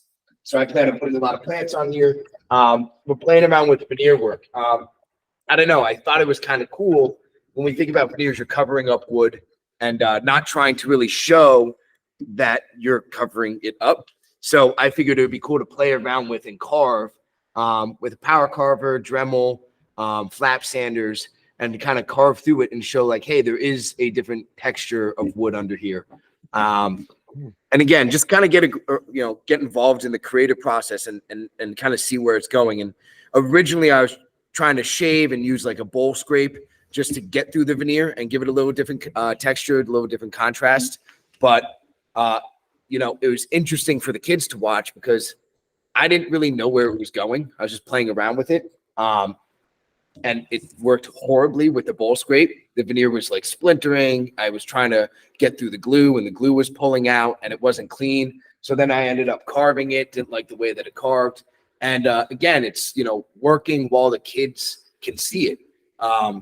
So, that whole process, they're asking questions like, what are you doing? Why are you doing it? And I'm telling them like what I'm observing and why I'm changing about the way I'm doing it. And just getting creative with it. I mean, that's kind of the fun. And again, having somebody else in the shop, and I know not always that lucky, but hopefully something that having these things in podcasts and having meetings can kind of propagate is that collaboration. I talked to Steve about, it's not really working out. What do you think I should do? And he bounces ideas off me, and having that kind of relationship and having that that sounding board is so cool. I mean, how many of us get that on a day-to-day basis? The kids being able to see that is huge. Yeah, like I have a veteran contractor, but he's a new teacher. Yeah. Right? So he's older than me, and he's a great guy to work with. That's Joe Herr. He came to the Tech Ed conference. He is super cool. And districts got to realize you can't work on an island. Shop teacher definitely needs other ears in the shop, other eyes and ears in the shop for voices of reason and for bouncing ideas. Duke, do you? I know you work at the middle school. Do you work with another teacher? I can't remember. I used to for years. There used to be. I have 2 classrooms, but I'm in both classrooms by myself. But there used to be a teacher in each classroom, and over the years they downsized it. Then there was one teacher who was half-time at one building and half-time at the other building, and they keep downsizing. And now there's, 2 middle schools still, but there's one teacher in 2 classrooms. So, but there's 4 or 5 teachers at the high school. The school that I was at was connected to the high school, so I used to bounce off the. Wow, 4 or 5. Okay. Yep, and then both schools. So there's probably 4 high school teachers at each one. We have 2 schools in our district, a north and a south. So there's probably about 8 to 10. There's 10 to 12 teachers in our department. So department meetings are cool to bounce ideas off of, but I miss the fact that I'm not teaching with anybody. Like I bounce ideas off the home ec teacher now. Hey, at least there's cookies in that one. Yeah, guys. So what we got here is go ahead. It's cutting board season because a lot of kids want to take home gifts. So doing these cutting boards, basically, whenever I'm ripping stuff at the table saw, I'm cutting strips and kind of putting them aside so the kids can play around with laminating them together to make stuff like this. And then we'll do an oil and beeswax finish on those. And sometimes actually we did our own kind of homebrew and sent the kids home with extra finish also. But these come out good. And then you can take that a step further and cut them and do the much like what Tim's been posting a few of these lately. You could turn them and do the end grain, and then for our stuff we even take it a little step further. And Taylor's got a cool design going on here. And should we do a reveal of this? This is my first foray into the 3D end grain. Yeah, let me get close. Yeah, so we'll do. Whoa, it's Cubert. Yeah. Yeah, it's funny everybody says that. Wow, that really does look good. That's just denatured alcohol. So, Whoa, SMR. Yeah, that's cool. Dude, put a flat edge on there. Put a what? Flat edge Put something on there. What do you mean? on top. You're saying to show flat? Just to break the illusion, just to see how amazing that is. Oh yeah. Anything, a piece of paper. The bottle. Yeah. Oh my God. Wow. Look at that. Yeah, pretty cool, right? That's well done. And one of the nice things that we've had, so we swapped out to a helical head planer. So we send all of these through the planer anymore, with the proper supports in the front and back. And albeit, I'm not gonna lie, for me it took a little bit of coercion because I was like, I don't know, man, like it just doesn't feel right. It just doesn't feel right. Planing end. Oh yeah, I mean, I feel like Game changer. Game changer. Well, Yeah. we saw it in your shop, and then had Tim King come in, who is, I'm sorry, Dave King. So Dave King, interesting perspective. He does machinery repair, sales, and so forth. One-man shop all around this this area. So he's kind of a good reference to. He's the one guy who's been in probably more shops than anybody else. We got to get him on the show. You got to get on his show. Dave King is the interesting man. perspective, because one of the things he was talking about was that, you know, I know a lot of us saw for years and years they were closing shop after shop all over the area, and to see he's mentioned 2 shops that are under construction. You know, Cacaval's got a new shop. Like, they're actually building new shops in other districts now. Yeah, he probably sees more shops than any of us. I don't. Does he? He's what is his? What's his name of his company? It's Shop Specialties. Shop, yeah. He does not have a website. Does not do anything with Instagram, Facebook, nothing. Old school. Old school. He's at a When he Nazareth. retires, there's nobody to take over. Right. We got to go live with him. We got to go on tour with him. We've got to actually go to his spot, and then we got to get an apprentice in his shoes. Where's he located? He lives in Nazareth. PA. I don't know where. Nazareth, PA. Oh, okay. He's There you in go. How far is that He's in from Nazareth. Salzburg? So I He lives got 25 minutes, 30 minutes. Duke, you got to get him an apprentice. He's coming to my shop to fix that Powermatic. Oh, wow. There you go. But he was going to come before Thanksgiving break. Powermatic planer. Yeah, the lathe. Oh, wait. Okay. Yeah. He lives literally behind Martin Guitar. Yeah. Oh, wow. Get out. Okay. Yeah, in Nazareth, Pennsylvania. So yeah, Maybe. he's at one man show. He has, I think, a couple part-time people that just help out with machine setup. But other than that, he comes in, repairs, does everything, and greases, lubricates, polishes, fixes. You know, does you name it, he'll do it. He'll get you parts, and then just build a school. So he's just a one-man good guy operation. Really is.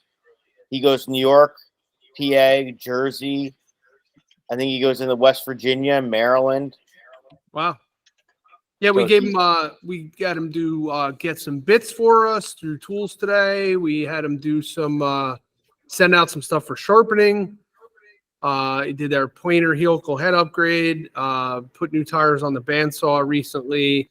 Like, that's really been a godsend to have a one-stop shop for kind of all the shop needs. It's kind of an overlooked thing because a big part of our job is, I wish rather than manning a desk in the hallway on a duty, I could just maintain the equipment, like the capacitors I got to replace on the radio arm saw and all that kind of stuff. Do they still put you in a hall duty? Yeah. And it's probably Yeah, something we should. I got an openly big problem with that, and I want to put together a letter that's well thought about, and I want to have all the shop teachers sign it. I'm going to hand it to my board of ed because, they always say like, oh, well, you're not special. Why do you have to not have a hall duty? And I'm just like, dude, I got to maintain the equipment. And so they're like, no, you just do it in your whatever spare time, just come early to school, on my dime. And so when I finally thought of an analogy, I want to say to them, because I don't think they realize it. I want to be nice and just say, I just don't think they understand. So what I want to say to them is, imagine when you leave the house and you're like, damn, did I leave the stove on? Let me go back. Okay, that's what it's like when you put a shop teacher in the hallway. Is that tool, I could be fixing that tool. Is that kid came in. I wonder if he's looking for me. Maybe he's trying to finish something. Like, it's a safety hazard to have a shop teacher in the hallway. And that's the title of my document that I'm going to work on, because this is happening across the board. It's not just my school. It's really absurd. Roy, do they put you on hall duty out in California? No, but also our kids have the outside, right? So I think that a lot of that comes from the weather, and just being confined, right? Like on rainy days, our kids are absurd. And so I could only imagine if we were dealing with, 3 months of absurdity. But also, you guys, we're all outnumbered, right? So if English teachers think something, well, then half the staff thinks something, right? And so to get, a perspective or an opinion to shop, that's a shop teacher opinion. The only way that I've been able to deal with that is that we have a lot of teachers that have children inside the district, inside of the community. And so I just always ask my coworkers when their kid is taking my class, Like as soon as I find out they have a kid, I just say like, I'm just very forward. So like right now, I think I've got like seven or eight staff members' kids in 5 periods. I got a 0 period because I have a board member's kid. I have 2 board members' kids, one of the district secretary's kid, and a special ed teacher's kid, all in 0 period. And that really serves the staff. I mean, maybe not the school side as much as they'd like it to, but it serves the staff well, right? Because they want to, do sports and things like that, and they can't if their kids are locked up at school. But no, I mean, I think that's one way I've been able to have inroads to other staff is that I can just, I know them by first name, but otherwise it's like, how do you reach a math teacher? I mean, they teach math. Yeah. Well, so it's a sticking point for a lot, and there's a lot of ways around it. And it's also not attractive if you're bringing in new shop teachers, like to all of a sudden send them on a hall duty, but also ask them, oh, you maintain the equipment and also watch the kids. Oh, and also be a new teacher. So I'm just sort of venting one issue, but I don't want to stick on that tonight. But I just think that we could collectively come up with some sort of like letter or solution. I think that it's really a safety hazard having the shop teachers standing in the hallway watching bricks. That's ridiculous. Yeah.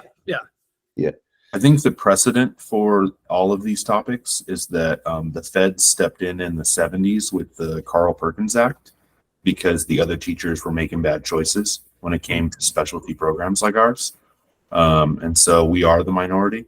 And you start using that sort of language and most teachers will listen, right? Like, no, you guys have already been corrected harshly for this. Like they separated our funding from you guys because you wouldn't share. So when I'm saying this, I'm not trying to pick on you. No, it makes sense. You guys are going to solve problems the way that you've solved problems, and we have a completely different set of problems and we're having success. That's an interesting outlook. I actually didn't know the history of the Perkins. I'll have to read up on that. How that funding structure works, but I didn't know that's the reason why. Okay. Yeah, that they took education funding from general fund, right? They took it from the local control or the state, and then they gave it back to them with rules because they weren't giving it to us. So it was, it was a big slap on the hand. Can you imagine? So it's like, obviously no teachers in the room, no administrators, no business people did that, right? But it's a trend, and so I'm here to tell you about it. And wow, that was great info. I didn't realize that. Right? It's not that I'm coming from left field, right? No, we've always been in left field. In fact, if you look at the map on campus, we butt up to left field. So yeah, literally and figuratively. Literally, yeah. And it's for deliveries, it's for noise, it's for trash, it's for a bunch of really practical reasons. But they did shove us in the back of campus. So yeah, like I'm in the basement and there's a little side garage, and we're not really on the first floor, and that's fine. And I respect what all the other teachers are doing. But this is a different thing. If you ask an English teacher, oh, hey, did you guys create the books on like a book binding machine? Oh, you just bought it. I mean, it's like, we're like making everything, so there's a lot more into it. It's writing the curriculum, buying the equipment, buying the materials, maintaining everything, remodeling the room. Yeah. I don't know that there's anybody that does quite the full gamut of things. Learning the new technology. Yep. Yeah. Keeping up with the Arduino. I remember when I first heard Arduino, Kenny Zuch was like, check out this Arduino. I was like, ooh, Arduino. I was like, that's kind of ridiculous to me. I was like, what is that? What is that? All right. So still dealing with the drama, because most of the times they're in English class, they're sitting in rows in their desks, their heads are down, they're reading or writing. Whereas our classes, they're up, they're using tools, machines, they're talking to each other constantly. And You know, it just there's more drama in our classes than there is the other ones. Oh yeah. I mean, even the simplest thing, like to having the kids use a blade to cut some cardboard, and you're hacking at it, and I'm just like, oh my god, no. You want to take? It sounds funny. I have to convince a kid to take pride in cutting something they would just hack away at. I'm like, this is not a box cutter. You're opening boxes at the back of the supermarket in the stock room. This is a piece of the model you're making to see if this is how you want to make the thing. Like, slow it all down. So you're trying to manage kids so they don't cut themselves. It's happening on a daily basis. So it's like that analogy I have is, oh, I left the house. Did I leave the stove on? Did I leave the iron on? I can't remember. Well, it's like that, but times 100 every single day. So you put us in the hallway, and yeah, it's going to be like it's kind of nerve-wracking. I can't sit still in the hallway, you know? So anyway, getting back to the topic at hand, do you have anything else you want to show us tonight? Yeah, actually, if we got a couple minutes, you piqued my interest there. You said with take pride in cutting. I'm kind of into the hand tools and the Taylor as well now, and I think that everybody always focuses on machines. And I'm not like, a nut about it. There's, people who are all in a hand tool only woodworking or, this is the right way to do it. There's a ton of ways to do everything. People have their preferences. And one of the things about hand tools is you obviously have to get your blades real. You got to use good blades and you got to get them sharp and you got to tune up the equipment. But there's a certain magic that goes with that. And I think that when a kid sees that for the first time, or when you take your first, really good hand plane shaving, or, a cool cut with a Japanese saw, like that's an awesome thing. So you guys chat. I'll take 2 minutes to set just throw sure. Place.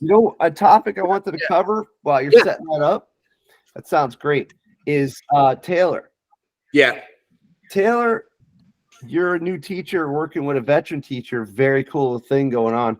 What about how many years have you been teaching now? This is the 5th year. Okay, yeah. So you're not like not like brand new anymore, but still kind of in the beginning. I mean, geez, I'm on 19th year, and I feel like I just started. I'm always learning something. Oh my god. So, how did you get into teaching? Oh man, it's funny. I knew the question was coming, and it's so hard to answer. It was one of those things when I left high school, I didn't really know exactly what I wanted to get involved with. And I'm young enough that I fell into the category of everyone wanting to be an engineer. I knew that. Yep. Yeah. So I started out, I was a Boy Scout. I knew Frank Kakoval before knowing he was in teaching.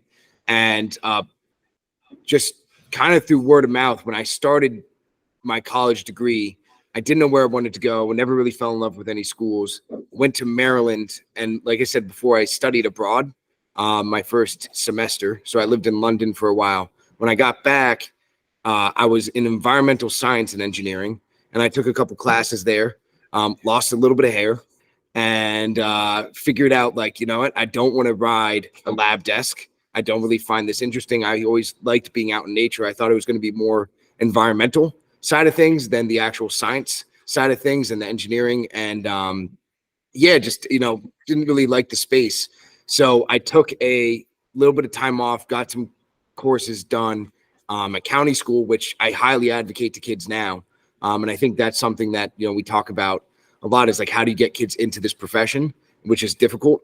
But by nature of talking to other tech ed teachers, I talked to my old tech ed teacher. And like I said, just coming to TCNJ and seeing that hands-on experience was huge. And, I always got along with people growing up. And I think that kind of translated into, hey, I could be the, I think we all look back up that one teacher that meant a difference to us. I said, I could be the videography teacher somewhere and kind of instill passion in somebody else in ways that I didn't necessarily have that passion instilled in me.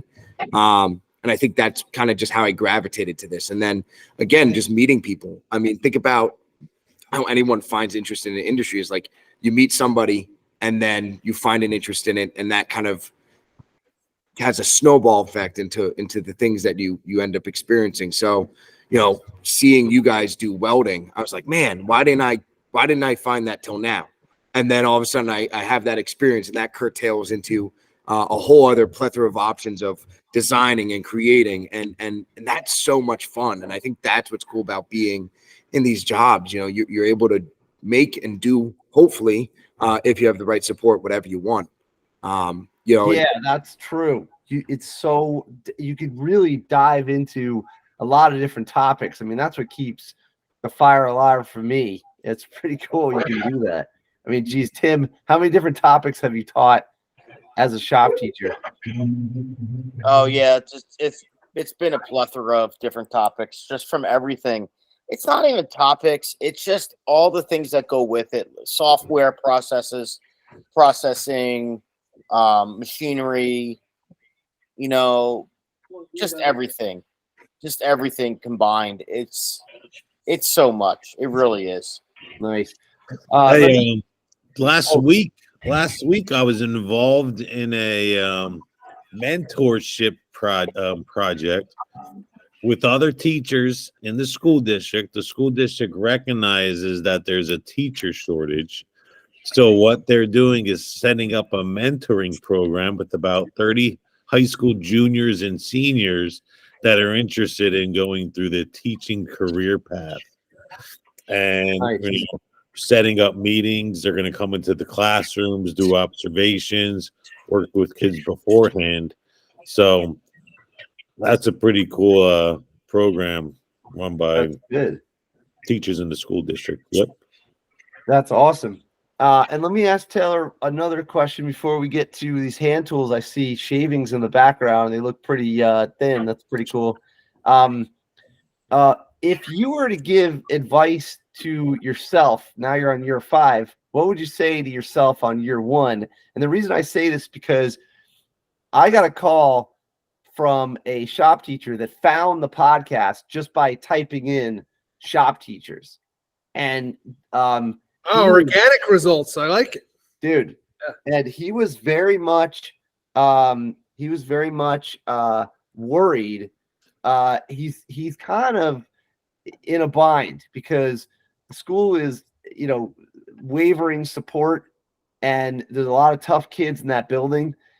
He's in Iowa, and he's and so he called me, and when he texted me, he said, "Can I call you?" And he got in touch with me through the Instagram. I said, "Yeah, of course, you know." And he's like, "Wow, this is a real thing. Shop teachers helping shop teachers." And I'm like, 100%, man. This is what it's for. And so he gave me an earful about the situation, and I try to give him some advice. And problem is, like, you know, when your back's up in the wall, like when it's basically sink or swim in your first year and you don't have support, you're kind of like, you mix a lot of things together, you know, like your lessons and the kids' problems and the administration and the tools. And I was like, whoa, whatever you're doing, man, slice it up. These are different problems. You got to deal with one at a time. So every problem is unique. But what would you say to yourself, going into year 5 as opposed to year 1?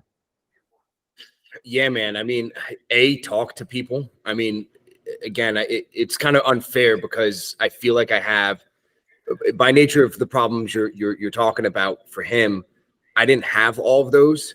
And part of that is because the people I work with, you know, so having the resources and finding a teacher in the building that you can bounce stuff off of. Like here they had a mentor program, and luckily I got paired with Mark Dada, who's one of the other guys and the only other guy in our department.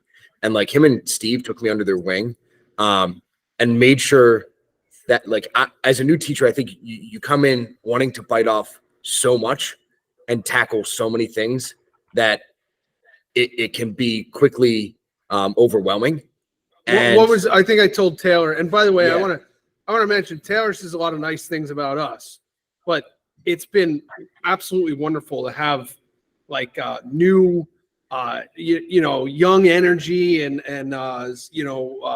bringing this positivity and a fresh set of eyes and connecting with the kids. And like Taylor brings so much to the program. It's been awesome. But one thing I said to Taylor is I was like, all right, got a lot of big ideas. Like for me, I've been at this a while. Like I'm doing one new thing a year. Like you can't get into all that. You can fix one major problem and a few little ones, and then call it good. Like that's reasonable. We're human. Yeah, that's fair. Aim small, miss small, right? What is that, the Patriot or whatever? I felt like it's so quickly to get overwhelmed, and so to have someone to bounce an idea off of, and that's again why I say it on here. Like if I didn't have that, I could imagine myself being in that situation. And I found myself like that, in that first year, sometimes just because it's new people. Like I didn't know Steve that well that first year. You don't know who you can trust in the building. And that's the same thing with supervisors, right? Like you don't really know if they're at bat for you. And luckily I came in a time in our district where I feel like we have a supervisor that is at bat for us for the most part. And I think that makes a huge difference. And I think if I could go back, I would just reiterate to myself, like, don't feel like you have to tackle the world. Like, do a project that's easy at first, and that's going to trickle into confidence. And that confidence is going to help you eventually get to where you're doing something that you're proud of the product. And it's every single year. I literally yesterday I was talking to Steve about, getting burnt out. Sometimes you can't control the kids that are in your room, and that's not a reflection of you. It's it's just a matter of fact for all teachers out there. Like, if a kid isn't producing it, it doesn't necessarily mean that you're not doing your job. Maybe there's things that you can change, but don't eat yourself up on it. Yeah, we had a little PLC session actually about this tech ed class where we do the Taylor's currently doing these wind turbines. Nice. With these making the blades laser cut. Oh. Making the gearboxes in different ratios and testing them to generate the most electricity. Nice. Right? Doing a little wind power alternative energy unit. So anyway, we're talking about that class, and actually our woodworking classes are phenomenal now because we're one of the top electives in the school, and we're turning away over 100 kids a year can't get in. Wow. That's how popular it is. So school of 2,000 kids, if there's 5 sections of intro to woodworking running first half of the year, and freshmen have a tough time getting in because we built the program into something that's popular. So that means we get a really good cross section of the student body. We're in a great district, great kids. But the tech ed class is a standalone elective where it's not, feeding into another course or part of a system, is a little bit more of that. We get a little bit more of that like dumping ground sort of thing where they just kind of stick kids in there, and it's not. And we were talking about it, like sometimes you have to isolate those variables. Is it the kids or the student population? Is it the projects? Is it the nature of the the workflow? Like what variables can we change to kind of hone this into a well-oiled machine? And I think for a new teacher that can be overwhelming. Yeah, I agree. I usually in the summer, what I'll do is I'll sit back and reflect, and you got to have that honest conversation. What was the worst thing I did last year? And you're just like, all right, that doesn't work. And you cut it and try something new. Every year is an experiment, iteration, but keep the stuff that works, keep it, and then build something new on top. I always kind of mix it up a little bit. But it's true. In the beginning, you might, I used to turn to frustration as the answer. Frustration's never the answer. You got to come up with solutions, and you might have to cut something you're doing. Like, all right, that structure of the project's not working, and it doesn't matter if it's the kids or me. It's not working. We got to try something new. That's a great idea for like you're learning from your worst experience. You're not learning from your best experience. Like going back and having that reflective And mind you, process. hopefully in a wood shop, your worst experience doesn't result in somebody losing a digit. Oh, Yeah. Yeah. He's wiggling his fingers there. Yeah, Yeah. of course. Cool. So, what do you got for us, man? Yeah, you want to see? I really so the hand tools. There's kind of a whole like it's got a whole following to it or whatever. But there's something kind of zen-like about. Maybe you can do that camera. Gotcha. About there's no machines running. There's no noise. There's like I don't have to sit in sand and make a bunch of sawdust. So tuning up planes and that sort of thing to take a really nice thin shaving like that is kind of like a zen-like thing, and the kids really get a kick out of this. Watch this. Oh, sorry. The kids kind of get a kick out of seeing this, and then they'll go like, well, can I try that? And it's not every kid, but just as an option, to do this kind of stuff and show the kids this sort of thing is pretty cool. So you can see I like my planes and stuff. This is a expensive piece of kit, but and actually too big for students. It's not for a beginner. But like this is a Stanley 5 1/4 junior jack, not even a good vintage one, but tuned up, narrow with a crown blade. Like this is my scrub plane. A kid can do this, and they can make shavings, and then you don't have to sand this. It's done. And a lot of people talk about shop class as like it's sanding class, because let's be honest, the most amount of time the kids spend doing anything is probably if one thing is sanding. And to kind of eliminate that, and sanding is, like I said, it's noisy, it's dusty, it's just that it gets in, you're breathing it in. This is kind of cool. I think too, scrub plane too. I mean, we've done a lot of larger projects, big desktops, and a lot of times you're saying like, how are you going to flatten it? And you're sitting there with, again, belt sander. If you have like a slab flattening jig, you could do that if it's really off. But with the scrub plane going against the grain, cross grain, you're really able to get a slab really flat, and it's so easy for the kids. And again, they sit there, it's quiet, it's not a power tool. And one of the nice things too, and again, under Steve, he has such a nice sharpening setup. If you have a kid that you really trust and you show them how to sharpen it, it's fairly easy, without the grinders, without. I have to tell you what I have out here is like, this is that's probably 100-year-old plane, rosewood handle. wow. This is a Stanley number 3.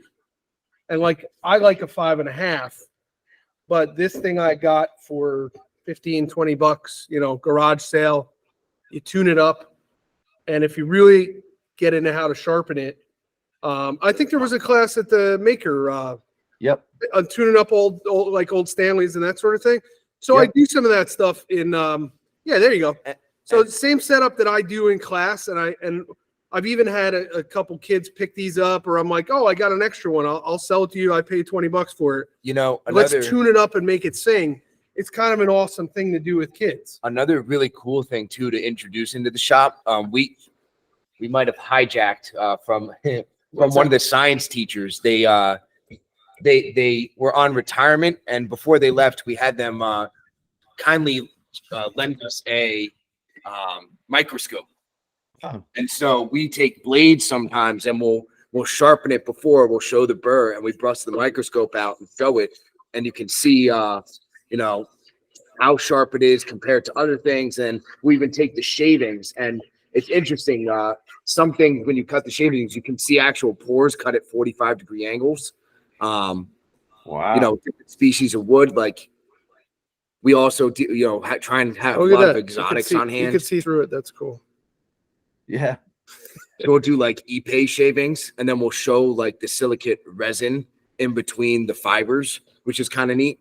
Wow. So like that as a first day is really, really cool for the kids. Get in a little bit to the structure of wood. So that's cool to play around with that, or a sharp chisel, a spoke shave is another one.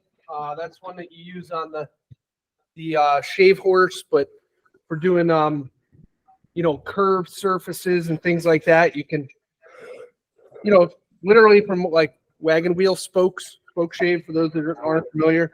So you can take that and again, it's a piece of steel on an angle, right? So cool stuff you can do with that. Also, getting into hand saws, like you don't have to have the kids do necessarily hand cut dovetails, but playing around. So a Western style saw.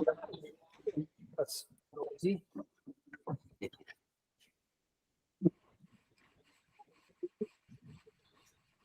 Okay, and then the Japanese style saws. These guys here. Oh yeah, cow Right. dog woodworks is big into this. Yeah. So really fun, and that's an interesting lesson in talking about the different style. Mm-hmm. The Japanese saw cutting on the pull stroke, and the Western saw cutting on the push stroke. Oh, okay. I didn't know that was the fundamental. Yeah. That's a Ryoba, which is the double-sided. One side's for ripping, one side's for cross-cutting. Different teeth. Wow. And you see, so I like this kind of stuff, and I think it's kind of a fun thing to mess around with the kids. Yeah, I agree with that because the thing is that if we don't share our passion with them, they might not realize. It's kind of like like for instance, there was a whole bunch of power hammers and English wheels that got thrown off the side of the military ships back in the day, and then these old hot rodders, they got a hold of it and they start using it to shape the cars, and then finally they ended up on TV with Monster Garage and showing you welding and sheet metal and just a passion for the tools and the craftsmanship. And here you are with the woodworking, you got an old machine and you're getting the most intricate, passionate cut out of it, and you can look at it from a molecular level. You can look at the shavings. I mean, this is you're right. That's cool. This tool is literally probably is over 100 years old, and it's it's as relevant today. And there's different methods. So it's a cool aspect of what we do. That sometimes it's easy to get stuck in like, go to the machine, use the technology. That's great. But also like there's an evolution here. And there's kids that will take to that shave horse. Like, oh, I want to do that. That's cool. I want to try playing. And then there's other kids that, they just gravitate towards different things. So I think showing them a range of stuff in the shop, even if it's just having it out, playing around with it for a few minutes, you don't even have to do a lesson. I just come up here and make a couple shavings, and you're going to have 3-4 kids like, hey, what's that? So that's cool. Yeah, that is pretty cool. Roy, I know you get into a lot of details with your kids. You guys do stuff where you do really fine plane work and also sharpen the tools. Actually, I took home our number 7s this week so I could put them back into the shop. Nice. I haven't touched them since I got the job. I usually, in the past, what I've done is just kept my smoother and jack plane in my office, and then we solve problems with it. And then if there's a kid that I wouldn't hate if they drop my tool, right, then I'll give them the tool. But that's not a good solution, right? So we've had block planes with adjustable mouths in the cabinet for the last 2 years. So we bought some Lee Nielsen's. And so now I'm going to tune these up because just my money's going different places. I'd love to do the same thing, but I think the little block planes were like $180 or $165, right? So $300 or $400, maybe $500 at Lee Nielsen is different than $500 for one, number 7 or something like that. Mm-hmm. So I'm going to tune up with what we have. But all the stuff that I was letting kids use is, pre-war like this guy. stuff. Whoa. That's a beauty. Nice.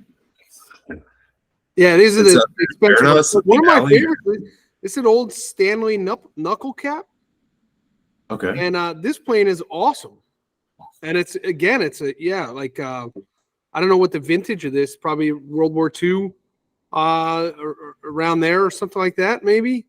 And you can really get this thing to sing. It's a cool mechanism. But just building off what you said, I love having the Lee Nielsen, the Veritas, stuff like that, but it's pricey. And I probably got into some of those pricier planes and stuff first before I started messing around with some of the older ones. But the older ones are quite awesome. So there's. I think getting into the expensive planes first is probably a good choice as far as technology is concerned, right? Because you get the support. You can watch videos that are high quality, direct from the manufacturer. I mean, if you know what you're already doing, then fixing up something that's old and nice is totally worth it. Have you guys been to Kazuro Kai? No, I did see the So they've video. got- Samurai Carpenter goes to that one, I think. The Kazuro Kai. Is it in California? They have them in California, and then they also have one in Colorado. And I hear there's one that meets together in Maine. Oh, okay. So there's like 3 chapters in the United States. I made a good habit of going to the California one. We went to I didn't go to October, but I went to the previous year. But it's really nice. It's this, but in person. It's cool. What it sounds like you guys do at the craft makers camp, but the emphasis is a little different. I haven't cracked the egg on Japanese hand planes, but mostly because I want to participate in the contest, and I don't want to spend $200 and then realize that I should have spent $5. Then you eventually just spend $5. So yeah, mentioning that and Ron, what you were saying is like as far as being a shop teacher and not being an island, and like there's a lot of opportunity in the woodworking community from Kazuro Kai and the Woodworking Festival and the Maker Fair. In New Jersey, there's a North Jersey woodworkers group. There's a Central Jersey woodworkers group. Like you could fill up a full calendar just connecting with other people. And I think that's an important thing in this area is like, bounce ideas off of people. And this is cool doing this too online. So it's really awesome. I got to check that one out though. I appreciate that, Roy. Nice. In the interest of time, we got to wrap it up, but this has been really good. It's been an excellent podcast. I really appreciate you staying late and giving us the tour. I feel like I was there. It's super cool. We got to do the boards. I think we should do Shop Class Podcast longboard maybe on a weekend or something, just for fun. Sounds cool.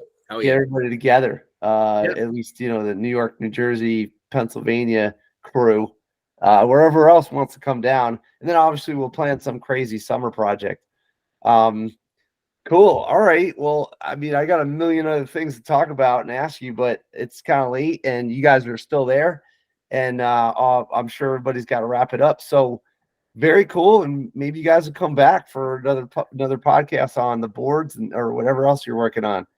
Yeah. Awesome, man. I really appreciate it. And good talking with everybody. This is fun. Same here, man. Just appreciate you. And as far as the tech class, just to we could even talk about that. I usually threw in competitions, and that usually makes the kids motivated. It's in the DNA. So cool. Any last thoughts from anyone? And Peter, thanks for being here. Tim, Duke, and Roy, all the way from California. Very cool. These guys can come back again. There's still a lot of stuff. They need a part 2. Robotics, motorcycles they were talking about. Dude, let's do part 2. Man, the list of personal hobbies runs pretty deep, I think, between the two of us, too. Yeah, I think we got to do part 2. You're right, Duke. We also have, what was I going to say? Next, So there's no podcast next week, but January 3rd, we have a celebrity in the electric conversion world, Gadget. This guy was he's got something called Left Coast Customs. And what's that? Inspector? No, not Inspector Gadget. Yeah, he's been on that movie called Who Killed the Electric Car, and I asked him to join this thing about a couple months ago, and all of a sudden his PR person just got in touch with me, and I'm like, yeah, and when do you want to do it? And they're like, how about the 3rd? I'm like, all right, perfect. You'll open up the year. So we got that, and then on January 10th, we have another. Not that I want to put back to back, but another custom electric car person, but over in Lancaster, Pennsylvania, Amp Revolt. So pretty cool. Anyway, so thanks for joining. I'm losing my voice here. And we all got to get to bed. That's it. Yeah. Sounds good. All right. Happy vacation, and thanks so much. And we'll see you guys again soon. Yes, thanks, guys. Have a wonderful holiday. Hey, nice. All right. Sounds good. Okay, I'm going to end the recording. Let's see. All right, Shop Class Podcast.